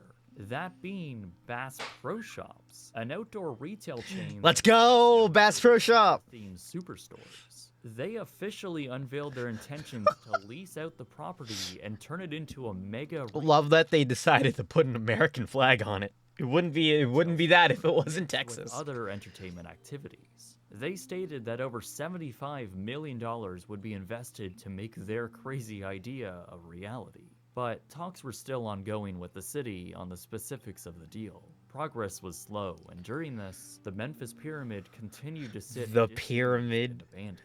I still can't get over the fact that it's called The Pyramid. Unmaintained, with crumbling concrete and foliage breaking through the cement entranceways. Clearly the building was in a limbo state, yet still a pretty eye-catching landmark to anyone who isn't used to a massive, abandoned steel pyramid in the middle of their city. I would like to go visit the abandoned steel pyramid. Oh my god. I guess the immense oddity of the whole vacant building started stirring up conspiracy. Yeah, Luxor's still... Namely, Oh, and I neat. swear I'm not making this up. Hold up, what? Alex Jones claiming the building What? was cursed with bad luck from the developers What? who were in a cult. and What? a crystal skull on the top of the Yo, what? Apparently it represents the New World Order and the Illuminati's subliminal messaging in the form of the Memphis Pyramid.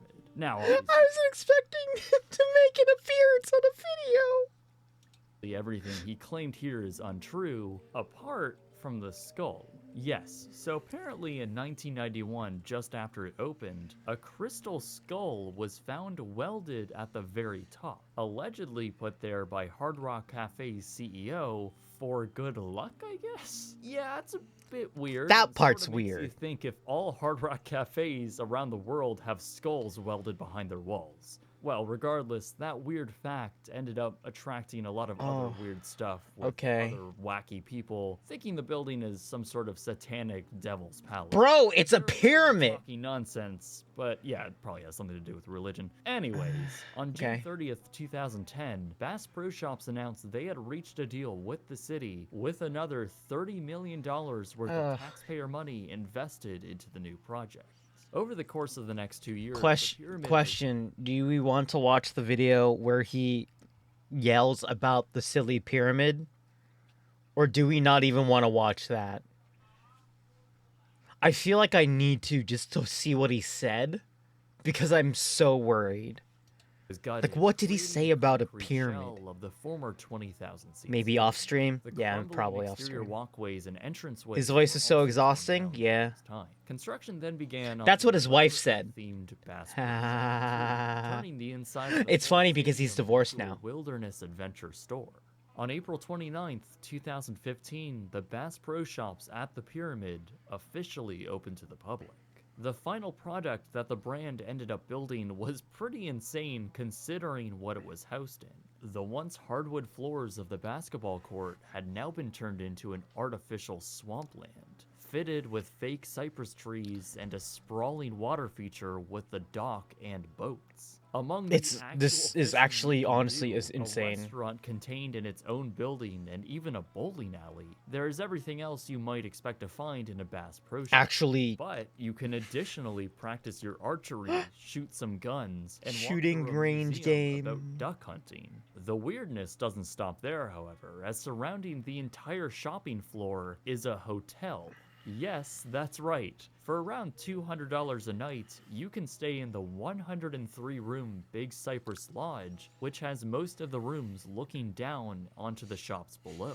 From the top looking down, the shape of the former grandstands is still apparent as Who wants to spend their honeymoon at the Bass Pro Shop? I can't even finish it.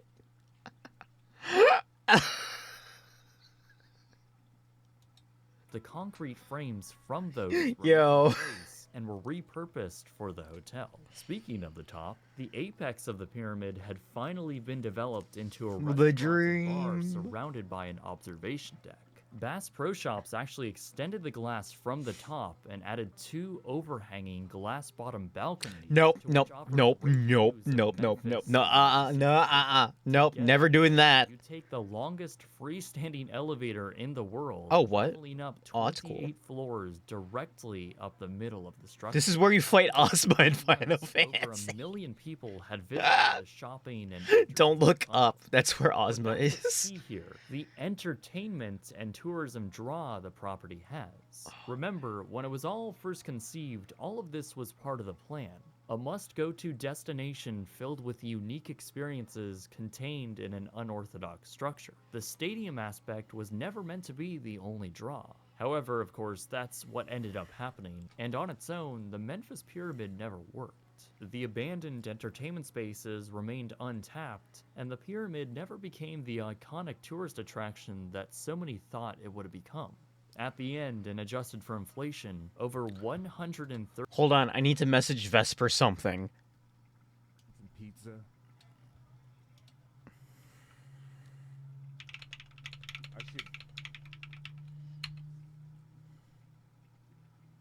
Okay, I'm done. Then if it's like you can see $30 of city funds have been invested into the project, all for something that never really worked all that well. Nor did it achieve the whole point of building this weird structure. Not only that, but it was also taxpayer money that helped fund another brand new stadium just on the other side. Oh, of the city, FedEx farm. sabotaging the Temple of Doom. Eventually, however, regardless of how strange it might be, the Bass Pro Shop inside the pyramid actually fulfilled what it was supposed to do with building out those unfinished areas and actually making visitors to the city curious on what on earth that enormous triangle is. To be honest, I know it did for me, and yeah. as someone who really enjoys good themes. Yo, is that and bat? Is that textures, fake ducks I in really there? liked it, and I think Oh my it has God. a long and prosperous future ahead of it. But the bizarre history of this strange pyramid will always be intriguing to me, and how it ultimately led to an outdoors retailer taking up perhaps the least American outdoorsy icon you can possibly imagine. It's just a wild Like over on triangle. this channel, there is always so much more to talk about and explore. As of recently, I've become more active on our subreddit r/BrightsonFilms. Anyway. But yeah, Silly Pyramid has a silly history. Who would have thought? Anyway. Okay, the next one, I know people might disagree with it. It is about an NFT, but it's an NFT that actually has function because you get unlimited popcorn from it. Allegedly. Let's see if that actually works. Well, movie theater attendance is hold on. down these days. Oops, hold on. Well, movie theater attendance is down these days, and a lot of theaters are having to get creative with ways to put butts in seats. And Megaplex Theaters recently announced one of the craziest things that I've ever heard. That's an NFT that will give you special perks, including unlimited popcorn refills. Woo! You heard that right. You buy an NFT from Megaplex Theaters, and you can get all the movie theater popcorn you can. Can you steal that one to make There is popcorn nobody and out post there that loves scarcity? movie theater popcorn more than me, so they Honestly, I would want to attention. steal this NFT But for the you might sake say of to getting a yourself, ton of popcorn. Aren't NFTs a scam? Well, I mean, if something claims to be worth something and it isn't, or if it doesn't do what it claims to do, then yeah, and you can say that a lot of NFT projects fall into that category. But is this one of them? Is there a catch? I needed to know, so I began to investigate. Just copy paste I even popcorn. wrote to Megaplex on Instagram and asked if the popcorn really was unlimited. And they said yes, the popcorn refills are unlimited for 5 years with an NFT purchase. We'd be so excited to have you join us. And I said, well, I'd love to, but I have to warn you, I really love popcorn and I'd hate to get it taken away. And they said, we welcome even the most ultimate popcorn lovers to our exclusive crew. And I thought, oh, it's on. I'm gonna buy this NFT. And the way that you buy This is like betting. This is like going to like an all-you-can-eat, like a CC's Pizza or whatever, eating a ton of pizza, and it said, well, it says all you can eat, you know. buy an NFT is you get a cryptocurrency wallet, and then you buy a special type of token called Ethereum. And you can buy it from a crypto exchange like Coinbase. Then you connect your wallet to their website and you mint your NFT, and boom! You have a non-fungible token that says you get all the popcorn you want. Woo! And there are only 300 of these NFTs available, so apparently that's what makes it so special, because it's rare and exclusive. It's non-fungible. Now the cost of one of these NFTs is 0.25 Ethereum, and at the time that I bought it, Ethereum was $1,304. So you take a fourth of that, and I ended up paying about $326 for the NFT. And a large bucket of popcorn is $8. So for this NFT to pay for itself, I needed to eat about 38 buckets of popcorn. But how long before Megaplex pulls the rug and cancels the program or says I need to buy something else in order to get the popcorn? I wasn't going to wait and find out, so I rushed to get the 38 buckets of popcorn before it was too late. 38 buckets of popcorn. You just show them your phone and they'd give you a large bucket. And for the first 4 days, that's what I got. Woo. And it was delicious, of course. But then they mailed me an exclusive black NFT bucket that I would need to use going forward. So every day I would show up with my exclusive bucket that only $300 bucket. 299 other people on the planet had. I was treated like royalty. They saw me coming with my bucket and they gave me what I wanted. They layered the butter and I topped it with the salt, and I was well on my way to 38 buckets of $300 popcorn. bucket. I'd get the popcorn and I'd just go. I'd eat it at home while I worked. I'd share it with my kids. I'd watch movies in my basement. I'd even have some for breakfast. But Bad I also idea. did stay for a couple of movies. I saw A Man Called Otto and Everything Everywhere All at Once, and I was having a great time. But somewhere around Honestly, halfway kinda through, I started fair, to notice so. that my lips were getting pretty chapped from all the salt. I was going to need to take it easy in order to get through this, but I couldn't slow down. Now, you're probably watching this and thinking, Ben, you're so dumb. You spent $320. I became injured, but I still had to eat the popcorn. A popcorn machine and had popcorn anytime you wanted. Yeah, I actually thought about that too. But would the popcorn really be as good as the movie theater popcorn? I had to know. So we got ourselves the Great Northern Popcorn Machine, and we got some corn popping, and it was time for a blind taste test. That's a lot of Who would movie have the theater better popcorn. popcorn? Yeah. The theater or the machine? Blind taste test time.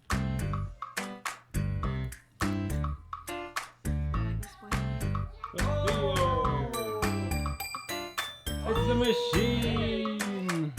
Honestly, I feel like I would give up after maybe 5 buckets of popcorn and then never look at it again. I really didn't know. So the fact that he's already up to 10 plus is Popcorn amazing. was better than the theater popcorn. You can imagine how shocked I was. I did not know that. Now, granted, the machine's popcorn was a little more fresh. The theater's popcorn had been sitting out for No joke, I could go way higher than I 10. think that Yeah, it's important that I exactly. disclose that. But the fact remained. This machine spits out popcorn that's just as good or better than a movie theater. Popcorn Yes, is if better you in just both want ways. popcorn, then Whoa. You could probably just put the money towards a machine instead. But every time that I was in the theater, I fill my swear it backpack tasted with better. popcorn. I Yeah. think there's something about being there that does that to you. I even asked ChatGPT what made popcorn taste better in the theater, and it gave me Psychological. a couple possibilities. It said that the aroma of freshly popped popcorn can stimulate the senses and make the popcorn taste even better. The dark, noisy environment of the movie theater can also enhance the sensory experience. And I think that's probably true. And it made me realize that some movies are just better. I'm glad I'm not the one who just geckos the popcorn. I gecko a lot of food, not gonna lie. The theater experience. Oh, ChatGPT also said this. I gecko like It is snacks. worth noting that movie theater popcorn is often higher in calories and unhealthy ingredients than homemade popcorn. I like how Enjoying asking moderation and ChatGPT is surprisingly kind of But it interesting. is important to be mindful of the Just nutritional only value for, of this you and know, other snack not foods. important Well, things. This is when I started to question my life choices. But I haven't come this far to only come this far. Go, I was go, still go, determined to go. get my 38 buckets and make sure that I didn't 30, waste my money on 30. this NFT. Fear. And eventually, I did it. Fear. Here we are with bucket number 38. He did it. In a month and a half, I got 38 buckets of popcorn, and I did it to find out if it was A month and a half. He did it like every day. He did it like almost every day. Imagine eating that. Or not. And I'm happy to report that it's not. It's actually been a lot of fun, and we still have. I'm a over sparrow, not a quitter. until it expires. Valid. And I'm hoping that the program isn't canceled, but if it is, I can say that I got my money's worth out of it already. And there's a lot of questions, like, okay, well, why does it need to be an NFT? Couldn't they just give you a card and do a membership program? Is there value in having a digital token that's listed on the blockchain? And is this thing going to increase in value because of its scarcity? And why are there so many Fortune 500 companies investing billions into Web3 and NFTs? Those are pretty good questions, and I'll let you all argue about it in the comments. And I have plenty of popcorn to keep me entertained while you do so. But let me know what you think about NFTs and if they're the right way to build a business or if they're just a gimmicky way to build hype. Or let me know if you Gimmicky way to build hype. Next question. popcorn really is the best. And I will see you next time. Also, real talk, adding sugar to like popcorn, especially popcorn you get in like the microwave, is very good. I want 38 buckets of movie theater popcorn. Please don't eat 38 buckets of movie theater popcorn. Just get a membership. That's the funny part. It's so weird, isn't it? All right. You don't pay my sub. Yeah, I always say chocolate buttons in there. Yeah, it's true. I always like sugar because it like tastes sort of like kettle corn, and that's pretty good taste, you know? All right, let's see here. We're going to look at a old computer chip. I haven't actually seen this to its entirety, so I do not know its quality, but let's find out together. And yeah, let's remove it carefully. Oh. The MCM should be now released, and yeah, let's remove it carefully. Goliath, exactly. Yeah, they're drunk. They're all drunk.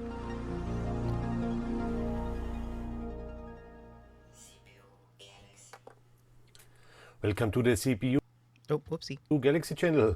Well, if you watched already my previous videos on my channel, you should know that I love to collect multi-chip modules as well. Those monsters are fascinating technologies which are completely different. Look at all these forbidden cookies. To what we forbidden know from chocolate normal chip PCs. cookies. Look at these guys. Some say these parts look like alien technology, and well, I can agree on that because it's not so easy to get your hands on parts and technology which is usually coming out of mainframe computers. I want to eat it And whereas so then bad. at CPU Galaxy, you can expect to see unusual stuff.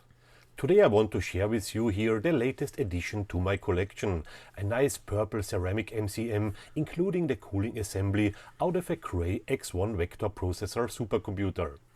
Yeah, the Cray X1 was a high-performance computing platform developed by Cray and first introduced in 2003. It was based on a distributed memory architecture that featured multiple nodes connected through a high-speed interconnect. Each node comprised 4 dual-core alpha microprocessors and had access to a local memory bank, as well as the remote memory banks of other nodes. The Cray X1 utilized advanced cooling technologies, which I will explain later on. It was widely used in scientific research, engineering simulations and other high-performance computing applications, and its unique design and innovations made it a leading platform for high-performance computing in its time. Then let's have a closer look on the MCM now. Underneath the cooling assembly we can see here a huge ceramic substrate with a size of 72 by 72 millimeters. The connection to the board is obviously not made with pins. We can see here It's so pretty, I know, right? 3,800 gold pads which get connected with an interposer to the mainboard assembly. Yo, that's still more pins that we have now, Also aren't somehow it? different to other MCMs I disassembled so far. Through the hole here we can see already a bit from the top side of the MCM with a lot of decoupling capacitors and also the silicon dies. What's strange on the first spot is that it seems that no metal part is connecting directly to the dies, which you would expect to see for a proper cooling. But now I think it's time to disassemble that part to get a closer look on the inside to see what is going on there. Yeah. The MCM is held by this metal frame and these clips in the cooling assembly, so we have to remove just these 8 screws, hopefully, to get these things apart. It looks like it's like water cooling or something, or some kind of liquid cooling. Like it has to be if it's like bare silicon like that. I wonder what it was cooled by.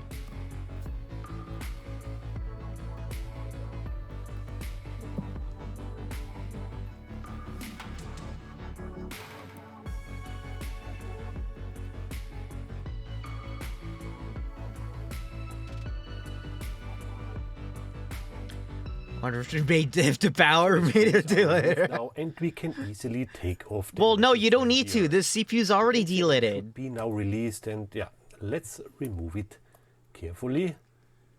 And see, look, wow, we're already bare silicon. That beauty. Wow, this looks really nice, and all the silicon dies seems to be intact. I'm always very excited disassembling something like that. Yeah, it's just technology you usually will not find easily, and to get the hands on something like that, it's just awesome. Yeah, the substrate contains 82 layers of glass ceramic. On the top we can see 8 silicon dies in total, 4 processing units and 4 case chips. Additional to that, we got here 180 decoupling capacitors. Interesting to mention are also the ceramic is pretty. To the ceramic. I have here also an unpopulated ceramic substrate where we can nicely see the very tiny gold pads oh my dies are mounted on. In total, these are about 34,000 connections from the surface of the ceramic to the silicon dies. Yo! How amazing is that? I feel very lucky to get my 34,000 connectors. Parts of technology. I found also an interesting commercial video from Cray where they explain the architecture and the design of the computer. Here the explanation from a Cray engineer about the processor architecture. I will put a link to the description below if you're interested to watch the whole video from this channel. The building block of the SV2 is the video's multi-stream processor, or MSP. It's implemented on an 8-chip MCM, multi-chip module, and it includes 4 processor chips and 4 custom streaming cache chips. The 4 processor chips each provide a scalar processor and 2 vector pipes, and then the 4 processors share a high bandwidth streaming vector cache. And there are special synchronization primitives and wires between the 4 processors which allow them to be tightly coordinated and act either as 4 independent streams of computation or as one large stream of computation that has 8 vector pipes. Oh, it's like Infinity Fabric. It has ports leading off to the memory subsystem on the board. Ooh. If you take a look at a board, then it contains 4 multi-stream processors with a crossbar to a flat shared memory. The memory is controlled by 16 memory control chips. Each one of these has 8 direct RAM bus ports to a very high bandwidth memory subsystem. So you have a Have you worked with RISC? I have not worked with RISC, unfortunately, no. And has flat, low latency shared access to the local node memory. Ooh. Wow, very sophisticated architecture. And to answer upfront your questions, no, Elias, I am not as based as you think I am. I'm slightly not as based. I'm slightly not so based. completely different that it is hard to compare it with standard home PCs. But now let's have a closer look at the cooling. The Cray X1 MCM processor used a unique cooling technology known as the spray cap to manage the heat generated by its high-performance processors. All right. The spray cap technology involved spraying a fine mist of dielectric fluid directly onto the surface of the processor module. This mist evaporated almost instantly, carrying away the heat generated by the processors and cooling the modules. I was going to get the RISC-V soldering iron. Get it. It's so cheap. It's so good. Fluorocarbon-based liquid that was chosen for its high heat. Hold on. I didn't hear this part, and I'm going to scream. because it sounds stupid cool if I heard what it said right. Processors. The spray cap technology involved spraying a fine mist of dielectric fluid directly onto the surface of the processor module.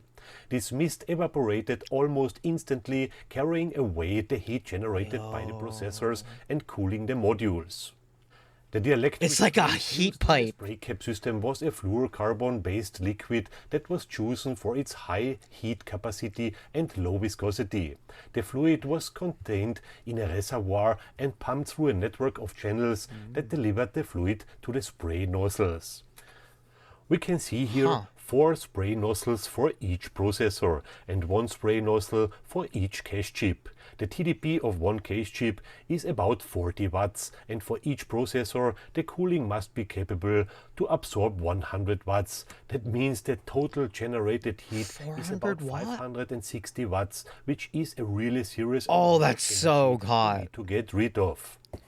The spray cap system was designed to be very efficient, allowing the Cray X1 MCM processor to operate at high speeds without overheating. The system was also designed to be reliable with redundant pumps and nozzles to ensure that cooling What's was the RISC maintained even V soldering? It's a soldering iron that uses a RISC V processor. The system was one of the key innovations they have that made those. the Cray X1 MCM processor a leading platform for high-performance computing in its time. It's efficient and reliable. The cooling technology helped to ensure that the processors could operate. This is some, even now, this is some wild material. So it's basically a heat pipe, right? So it's basically it's like a vapor chamber heat pipe thing where they spray dielectric fluid, non-electrically conductive fluid, on the chips. The chips produce the heat, gets evaporated, then siphoned out, and then more is pumped in. Like, that's insane, even for something, especially for something that's bare die like this. Like, there's always usually like a TIM or thermal interface material that's in between these two, which is why I was kind of shocked when I looked through a hole and just saw the processor just right there, bare. It was so cool. That's mad to me. And I mean, not to mention, this thing is, what did he say? 560 watts of power? That's, or of energy? That's a lot. This guy would cook itself alive if the cooling system was off for 2 seconds. Also, hold on. RISC V soldering iron. Hold on. The homie Pine Sol. The Chad Pine Sol. Smart mini portable soldering iron with the RISC V processor and a operating system on it. It's very good. I have one. It's very good. It supports, my favorite part. It supports USB PD, so you can plug it into a power bank and solder wirelessly. It also has a USB or barrel jack for DC connection, and also it's $25. Best thing I have. At peak performance, even under the most demanding workload. And this technology. Why does it need an OS? Years old. Well, to control it, and it has a menu and stuff, so you don't burn yourself and set settings on a soldering iron. Oh, how cool is that? I also want to give here credit to the founder of Cray Research, Seymour Cray. He was an American electrical engineer and computer architect who is widely regarded as the father of supercomputing. He was born in Chippewa Falls, Wisconsin on the 28th of September 1925, and unfortunately he passed away in 1996. And guess from where the cellar is located I got this module from. Right, Chippewa Falls, Wisconsin. How cool is that? Seymour Cray was a pioneer in high-tech performance computing and designed several of the world's fastest computers, including the Cray 1 and Cray 2, which were used for scientific and military applications. He founded the company Cray Research, which became a leading producer of supercomputers in the 70s and 1980s. Gray received numerous awards and honors for his contributions to the field of computing and is remembered as a visionary and an inspiration to many computer scientists and engineers. One of the best lectures I have ever seen is from him, and I can definitely recommend to watch that if you're interested on the beginning of parallel supercomputers. I will put the link in the video description below. At the end, I'm just happy to be able to give this processor a place which it deserves, in my vitrine where the other supercomputing buddies are placed, and I can enjoy it anytime when looking at it. They all look like funny Hope you Scrabble liked the boards video. now to me. It was fascinating for me to dig a bit into this special technology and this amazing cooling technology as Unfortunate there's a chip on Thank it. you very much for watching, take care, and see you next time. Your Peter. These are really good. Like, that's cool. Ridiculously cool. Oh, yeah, also, it needs an OS for temperature regulation and all that jazz. If your Goliath safe mode doesn't go above 6cc, it doesn't allow me to burn my mouth on it. Oh yeah, no, the thing can go up to like, I think it's like the highest I got it to was like 350C. Like it's pretty good. Anyway. All right, next video. What's the deal with airplane food? No, like seriously, like what's the deal? What's the deal with airplane food? The next video is from Insider Business, and it's about airplane food. Like actually, literally for Singapore. I'm just gonna play the video. Every omelet served on board Singapore Airlines economy class is cooked on this rotating table. We're producing here 6,000-7,000 omelets per day. Minimum. I'm also obsessed about the rotating omelet table. Chefs prepare all the main dishes for nearly 20 million passengers a year. 24/7, 365 days a year. It's non-stop all the time. Rotating omelet table. He's in charge of the entire catering operation, and his food shopping budget is $500 million a year. So it's quite a substantial amount of product. His kitchen cranks out 168,000 lobster tails every month and over 1 million pounds of rice a year. Rice. But even the most expensive meals don't always taste the same in the sky. Historically, flavors could change depending on the conditions inside a plane. Rotate this omelet in your Manufacturers mind. and airlines have spent decades trying to fix. Just do one last take. Rotated omelet. So catering facilities like this one are left with a logistical nightmare. How to make 50,000 yummy meals a day in a massive time crunch. Confirm you're not Goliath and you're not gonna put Because the hide just like on. us, these meals can't miss their flight. The plane I put ready. you and me have a very dangerous similar thing. In time for takeoff. I put the soldering iron near my lips to figure out if it's hot or not. This is Singapore Airlines' Not a good catering move. facility, located Not a just safe in thing the to do. airport. It's run by the airline's catering partner SATS, and while SATS does make food for 45 other carriers, Singapore Airlines is by far its biggest customer. SIA, to be frank, is a very demanding customer. Anthony works with SATS to develop hundreds of new menus every year, and creating one dish can take 9 to 12 months. There's different menus flying in different directions. Food. And different cuisine types, Japanese, Chinese, Singaporean, and obviously Western meals. The airline runs menus from 77 different departure cities. So if you're leaving Singapore, you'll be offered chicken and rice or a hawker soup. If you're leaving New York City, you'll get a smoked trout salad. And of course, the food changes based on where you're sitting on the plane.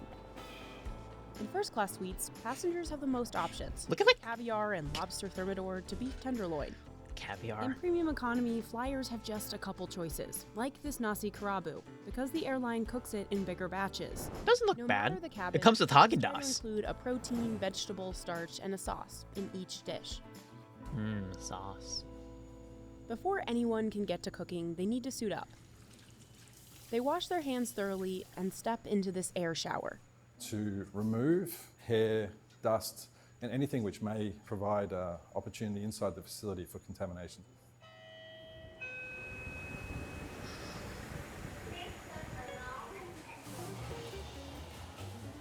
SAT's team of over 1,000 workers handles a lot of food.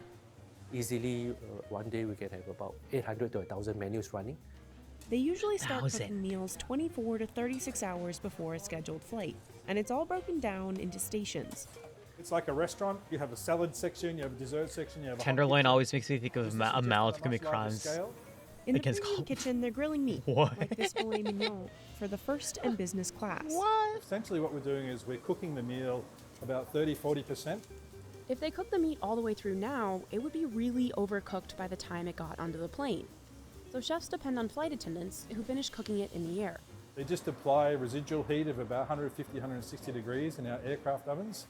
Over in the hot Oh wow, kitchen, those don't handle really all even get that the hot. food for first, economy, and business class. Vegetables, pasta, noodles, rice, noodles, hot meals, soups and sauces. This is some heavy-duty batch cooking. Big pasta. Chefs boil noodles in giant vats. Tomato sauce gets its own tank and is pumped out into these cooling trays from the bottom. And as with the meat, chefs aren't cooking everything all the way. So a lot of these what we call 50-60% finished. I don't know why the Even industrial cooking ovens like this are just so interesting to me. I always see stuff in like small batches. I never see stuff this big. Firmness, a little bit of bite. So if we break that, we still get some snap. So as it cools, the meals will continue, or the food will continue to cook until it reaches the core temperature that we need to achieve for food safety. Gosh, my loins. Every It's all tray along the way. Goliath, what the heck? That way, if there's any issue with food sickness on a flight, the airline can trace it back to the exact batch. We also want to maintain the integrity and the color of the leaf green. So bok we cook choy. it in the hottest possible water, 100 degrees. We cook it for the shortest amount of time as possible. Once the food comes off the heat, it immediately heads down this conveyor belt to the blast chiller. That stops Is the my cooking perfect wedding? process Look, in they its need to. tracks. Look what they need to emulate a fraction of our power. Are totally cooked through. Also, yo, Like these omelets on this rotating. the rotating omelet Eggs station. come pre-cracked in a liquid mixture. A pump squirts the perfect amount into each. I pan. don't know why I love this so Around the much. table, cook, flip, fold, and stack every omelet. We're producing here 6,000-7,000 omelets per day minimum. So omelets is mostly for the economy. I kitchen. just love this Once the automated omelets omelet are cooked, station. Most of the way through, they head to this room. So this is what we call casserole assembly for economy meals and also business class and some first class meals. This is where they pack all the food good into to the foil containers. but it you works. might Yeah. find in flight. Normally from the time they take the meal components from the fridge, within 35-45 minutes, they have to have put the meal into the tray. Anthony gives chefs photos to show them how each dish is supposed to look. Flight attendants get a similar picture to follow for plating. Because we have around 6,500-7,000 cabin crew, and there's only one of me, I can't be every day at the training college showing the cabin crew, so we do this for consistency. One by one, workers pile on starches, sauces, meats, and vegetables. Here's that pasta we saw cooking. See, that looks so yummy. They each get a foil topper and then are carted into a holding fridge. That's where basically the packing team goes a little bit like a supermarket where you pick and mix. Chefs assemble the desserts in a different room. Today, they're making floating islands, a dessert with a meringue suspended in creme anglaise. This is All cool. these dishes look great on the ground, but there's one big problem. Food can taste different in the air. On some planes, your taste buds are about 30% less sensitive to sweet and salty foods. That's because of the pressure, dryness, and engine sound. In the older 777s and A320s, the cabin is pressurized up to 8,000 feet, so it feels like you're eating lunch on Machu Picchu. And humidity on board can sit as low as 12%, less than some deserts. Dry. When you have a dry mouth and a worsened sense of smell, foods can be twice as bland.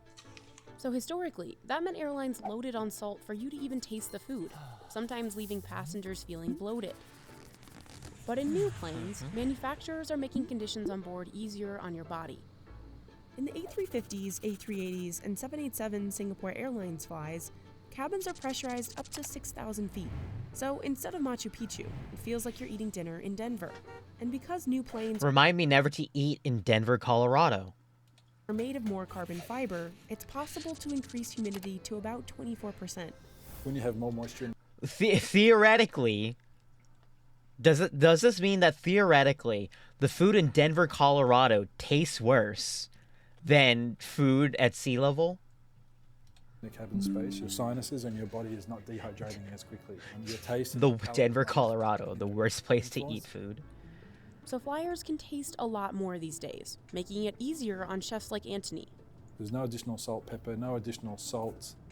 Anthony can use this room to simulate a pressurized cabin. Simulated aircraft cabin? Sky. Oh wow, they And have to like a address test. That bloating Huh. issue, he uses ingredients like Turmeric reduces swelling in your body, inflammation, right? So you're feeling a lot more comfortable.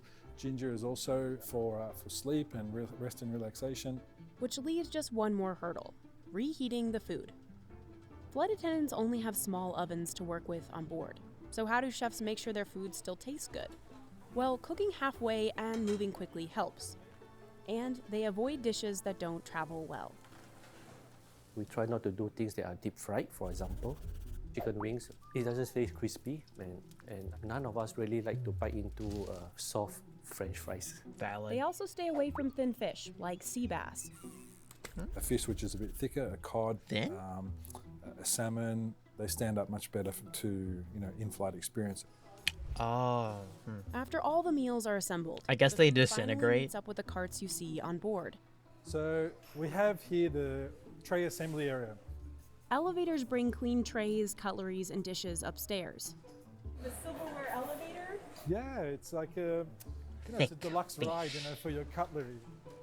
Chefs work on an assembly line, picking and placing All the napkins, all the porcelain, the linenware, the knives, forks, everything right through to the salt, pepper shakers and the butter portions. This is a dinner service for business class. And then they'll put the appetizer. So the appetizer is always preset on a supper service. They'll put a lid on it, they'll put the dressing on the side, and then it will get packed into the... Am I weird wanting to like eat airplane food right now? Because this all looks very delicious. Food isn't quite as fancy. That card is packed with all the meals inside. It has a label tag. It says what flight Imagine number being a it cow is, would have had a full life, but it was cut destination, short what just to meal be served service on it should be. plane.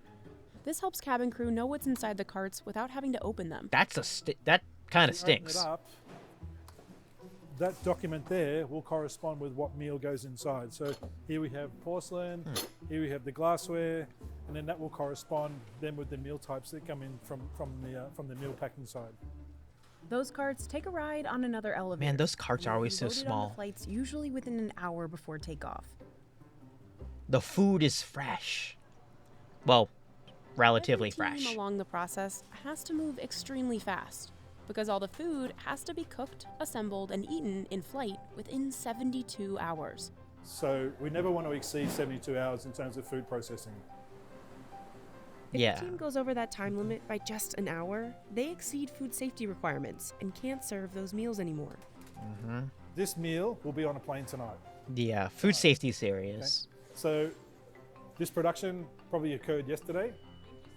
It all moves so fast because at the end of the day, they've got a flight to catch. You can't miss the plane. Oh, thinner fish are more prone to burning if they reheat. Oh, really? Okay. Even if it's, like, not really cooking temperature, because, like they said, the airplane ovens get to, like, 150, 160. Like, even then? Or am I thinking 160, 150 is actually kind of high for cooking? I actually don't know.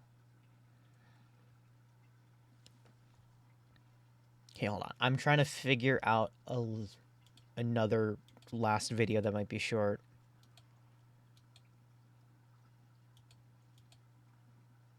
You know what?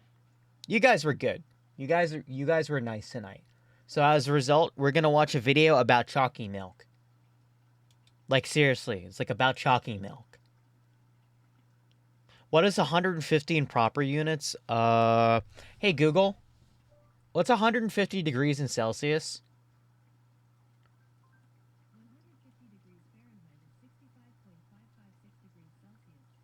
66 degrees Celsius is what Lagoog told me.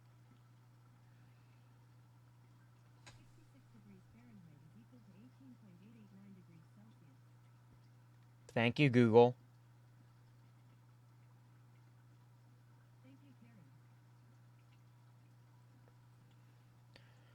I have like a 20 and 4 rule when it comes to perishable. Oh, yeah. Food safety. Let's go icy. I can lick. Why do you want to lick things that are hot? I mean, I understand the urge sometimes, but at the same time, why? Because I don't do it as often as you sound like you're doing it. So like, I'm just saying, you know. Anyway. Chalky milk video. Chalky milk video. Now from New Zealand, people have been lining up outside supermarkets. Security guards are on alert, and a limit of 2 bottles per customer has been put in place. As the Lewis Road flavoured milk craze hit the South Island. Now even showing up on a website called Trade Me for $30 a bottle. Really? This has even led the development of a black market in chocolate milk. God, that's a soy jack. This is a bottle of Lewis Road Creamery milk. And this is a bottle of Lewis Road Creamery milk with Whittaker's chocolate melted into it. In 2014, this tiny container of liquid gold sent the people of New More than Zealand 20 minutes at a into time. a frenzy. This is Oh. accidentally created a product that people would do anything to get their hands on. Now, this bottle cost me $100 to have sent to Australia, so for no reason in particular, let's talk about Magic Spoon. Magic Spoon's tiny bagel-shaped beauties are like the sequel. Sponsor, skip sponsor bit. For the next sponsoring this video. Oh, there we go. Lewis Road Creamery is a boutique Kiwi milk brand created by Peter Cullinan. New Zealand is famous for its dairy, with the frothy white liquid and its derivatives making up 3% of our GDP. Cow. Which is a lot, apparently. But old Pete found himself charging down the milk aisle at his local supermarket, reaching for the superior Danish butter brand Lurpak. In that moment, he realized I question any cereal that markets itself as healthy. not Yeah. making quality dairy products. Soon after, Lewis Road Creamery was born, specializing in premium butter and milk. The company slowly but surely. Why is frothy supposed to sound good? Pete's bovine business was looking. You're right. Why is frothy a good word? Frothy should be a bad word.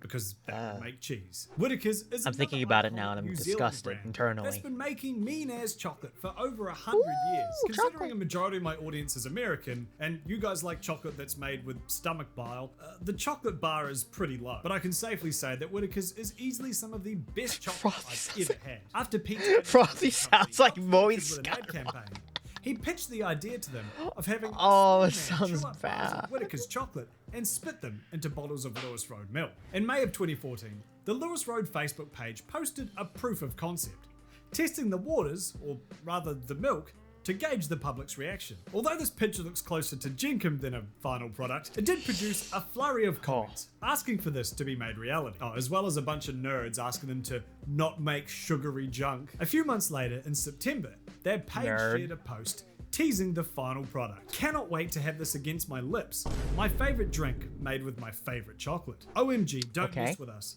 Both fantastic products. A marriage made in foodie heaven. Metacritic scores began to fly in, and the excitement amongst the lactose-tolerant public began to build. On the 29th of September, Metacritic milk score. store shelves at boutique food store More Wilson's in Wellington. A day later, they were sold out. News of this glorious beverage began to spread, and their Facebook page became inundated with people who were like pedophiles but for milk, desperate to know when the drink would reach shelves near them. Tragedy struck the second delivery Good of metaphor. milk to More Wilson's. As the truck delivering it broke down en route, No. he replied to a tweet about the delivery. Did it get stolen by people who wanted to take the milk?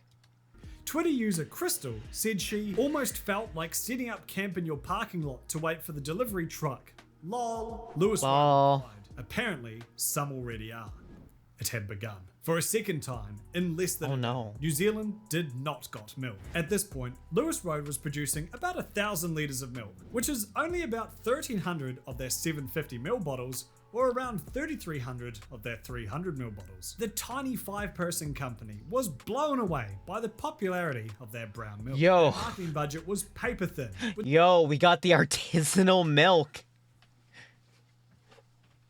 We got the artisanal milk going on. Like, sign up for the latest milk drop. We got it.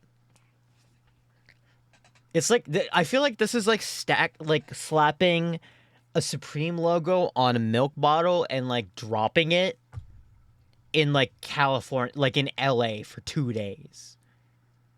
Like, if this company was more of like chuds, I feel like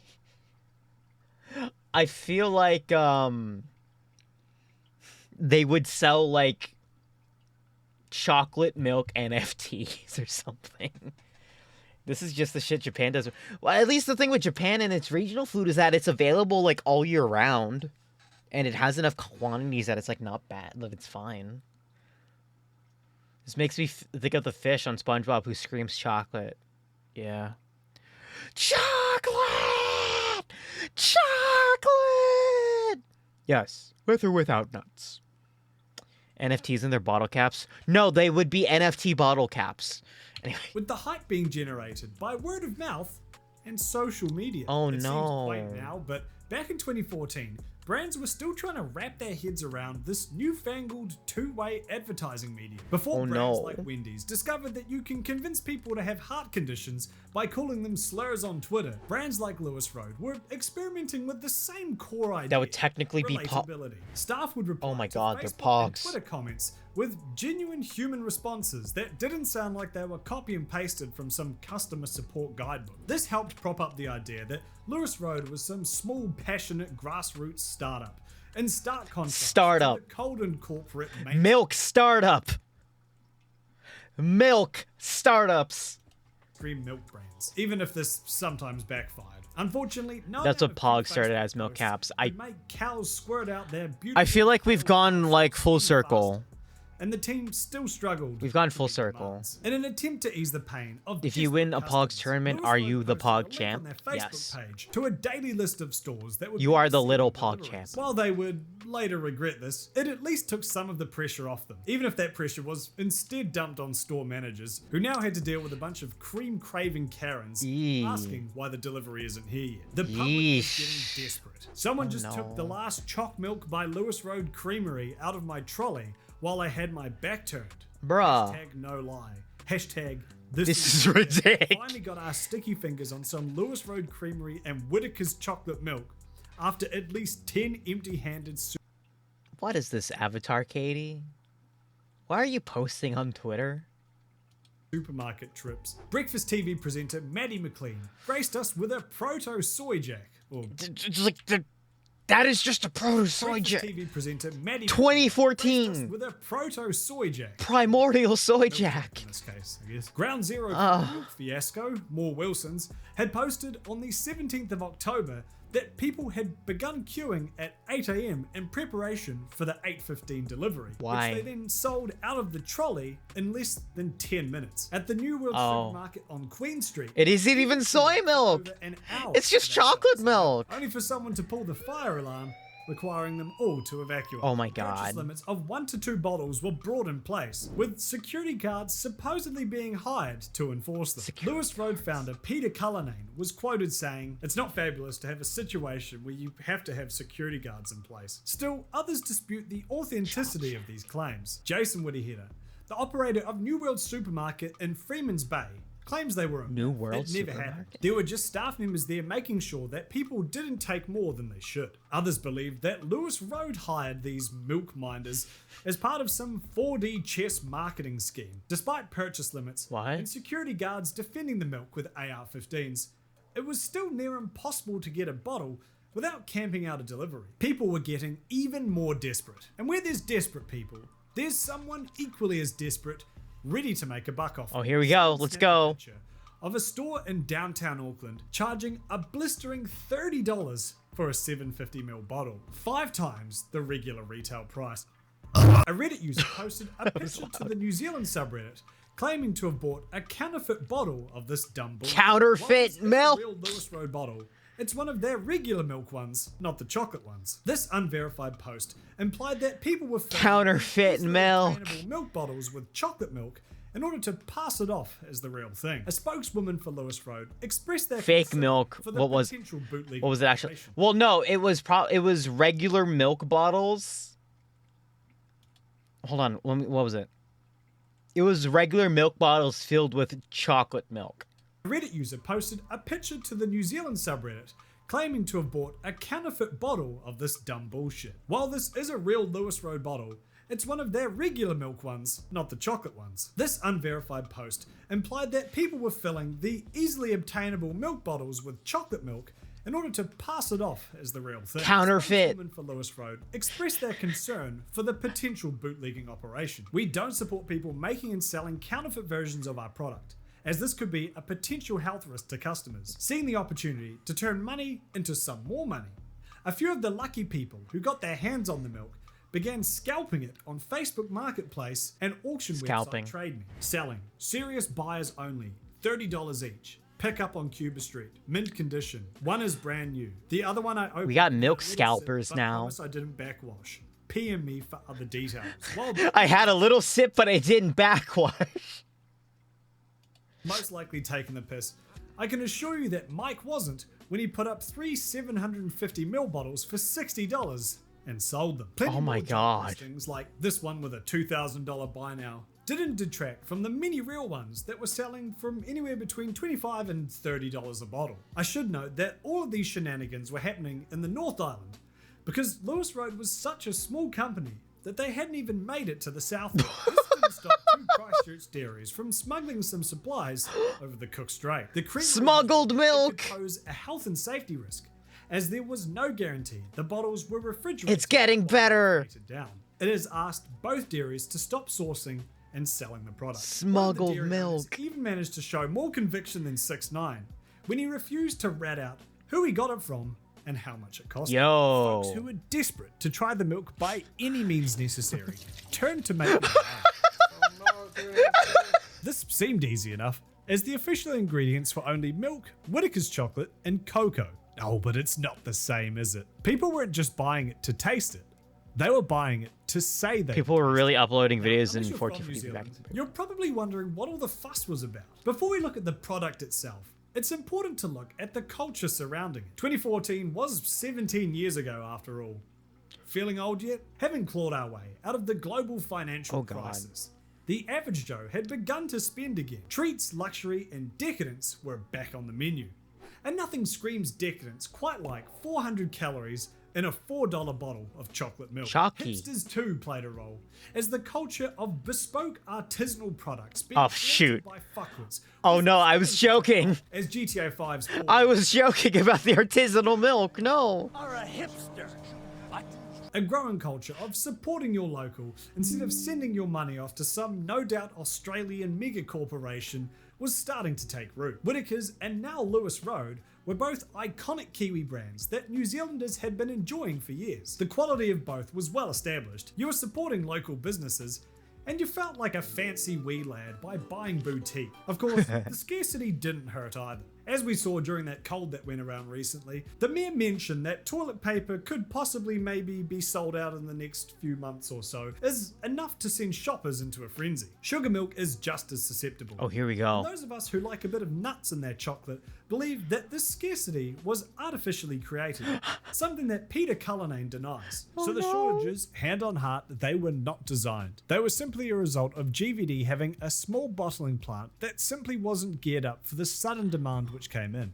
So, that was the actual product. It came in a sharp, minimalist bottle that evoked nostalgia for a time when milk was delivered in glass bottles by men who fuck your wife while you're out working at the gelatine and racism factory. Ian here, and today I'm going to talk about milk. Lewis Road milk. I know this has been out 100 years now, so I'm going to do it anyway. I haven't had this before. I am obsessed with chocolate milk. We're taste testing Lewis Road Creamery. This is the canary in the coal mine, and somehow we didn't listen and capitalism still exists. Yum. Oh man. Like chocolate too. Wow, that is... Hey, I just wanted to... Hold on. I want to Google something really quickly because I'm curious. Google trends. I'm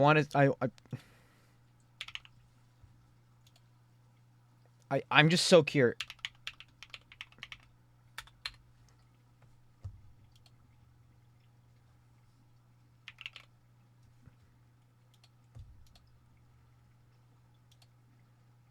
I'm just curious for no reason.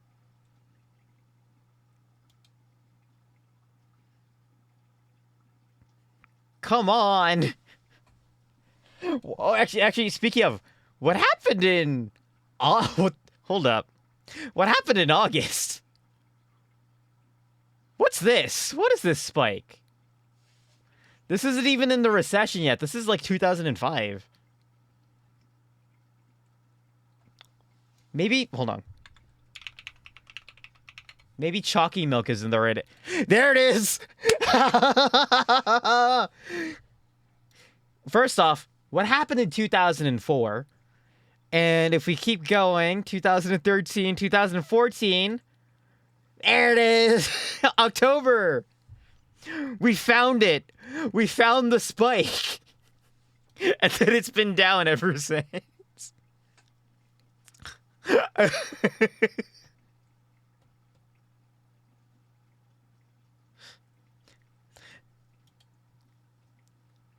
Oh, look, hold on, we got it. Related topics. Chocolate milk, condensed milk, cookie, chocolate chips, milk chocolate, Lewis Road Creamery. And they spiked the same time. Milk, Lewis. Data's fun, guys. He was like, yeah, no one cares. No one cares. Boop! Top search result. And then they just faded. Hold on. How long was this trend? Hold on. Custom time range. I need to seek to... Hold on.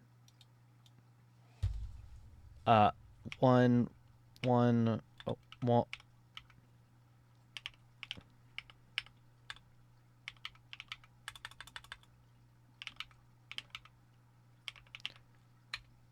No spoilers for the video. Did I put this in the wrong date format? Hold up. I don't think this is spoilers for the... Oh, wait, there's a... Hold on. I'm just curious. Like, when did this happen? There we go. I'm absolutely invested in absolute nonsense, yeah. All right, so... Okay. So, the spike happened in September... October. So we got September. Okay, son of a gun. 1, 2, 3, 4, 5, 6, basic 7. 7. This craze lasted for half a year in 2014, and then everyone stopped at the end of the year. I love this. Data's funny. Good. That is better than I expected. It's got that chocolate flavor. It's chocolate milk. It better taste like. Strawberry one will taste like when that comes out. This is actually pretty good. I'd have to say from all the chocolate milks that I tried, this was the best one. Wow. Super chocolatey and really... Why are there just old guys reviewing... It's not too chocolatey. Chocolate milk. Over time, Lewis Road ramped up their production. And as the hype died I think the down, 2004 spike is related to Got able to make Chocolate Milk a year commercials. Need after more it hit data. North Island We will look. shelves. The now infamous milk made its way, officially, to the south. They can't While they just keep still sold dropping it like... cold, wet hotcakes, the creamery had learned from their explosive launch up north. And the process, much like their milk, was a lot smoother. So, what do I think about the chocolate milk? Yeah, it's alright. Be sure to like and subscribe if you haven't already, and a huge thanks to my Patreons. Do you guys want to look at... Hold on. Let's go back to the 2004 thing. Spike is related to this, but the thing is that I'm searching in specifically for New Zealand. Was the Got Milk campaign only in the United States? Like...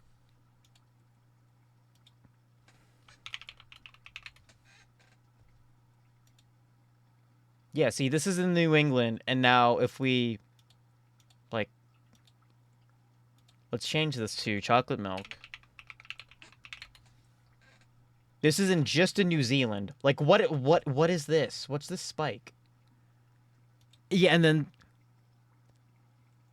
okay, now United States. Because I'm pretty sure, the Got Milk campaign was U.S. dairy farmers?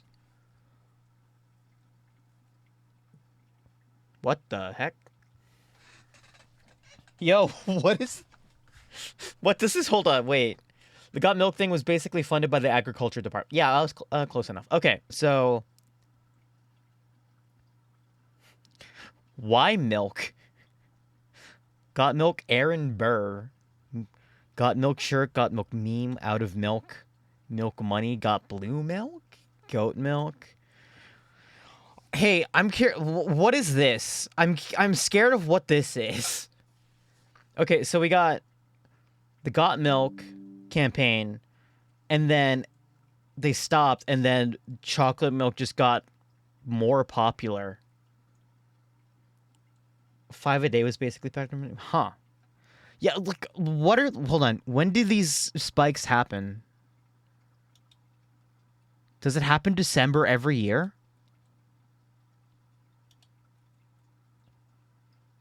Oh my god.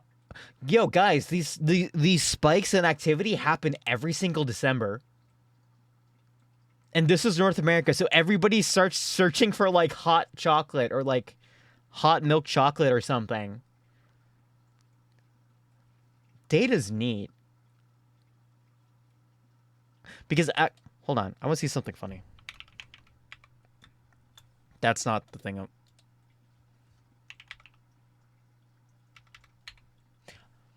If that's the case, does lemonade do the same thing? No. I was curious. I was like, if this increases every December, wouldn't lemonade increase every summer? And the answer apparently is no.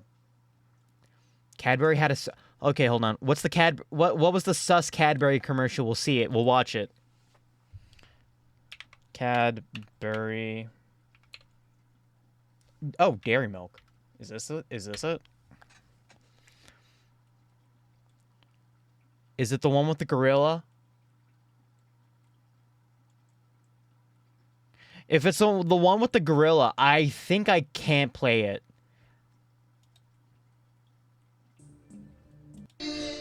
Yeah, because it's Phil Collins. It has the Phil Collins. I can't play it. Doo doo doo doo doo doo. I don't know why. Why? It's just him playing the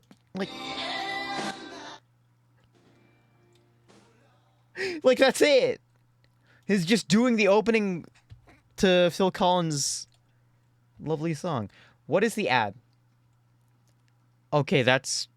I'm already concerned. I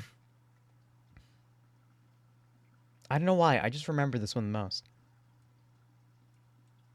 These are weird ads.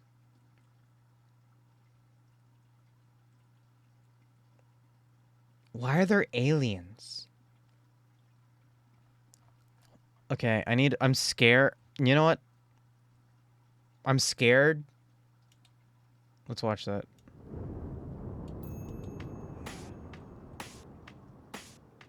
Oh.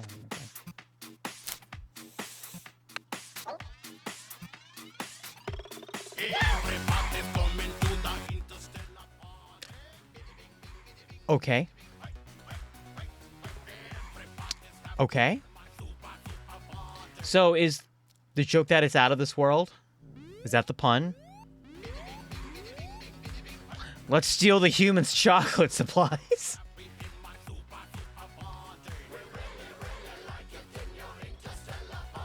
What? They just wanted to include it? There seems to be a lot of chocolate milk activity in 2004. Well, I mean, again, it's the... When did the Got Milk campaign happen? Got Milk.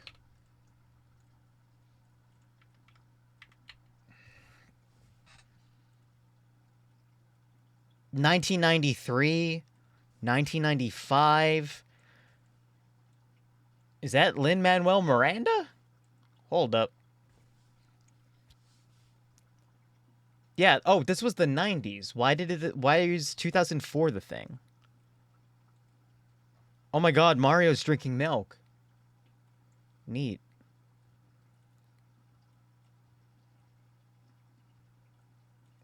Skittles, I'm scared.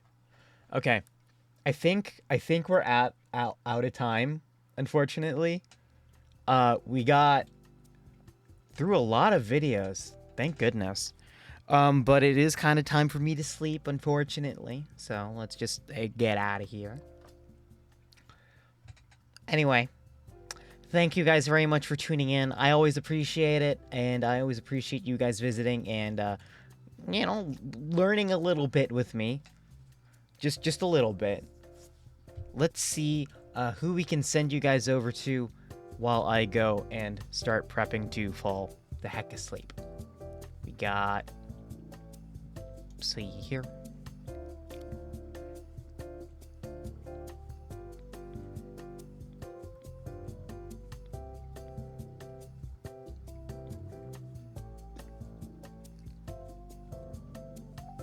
You know what? Let's send you over to my friend Jenny. She's cute.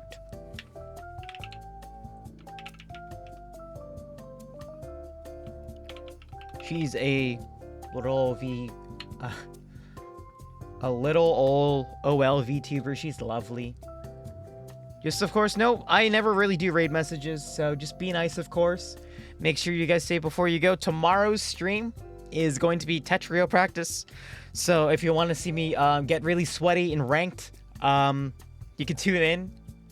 And other than that, have a good rest of your day. And get ready to raid, guys. See ya.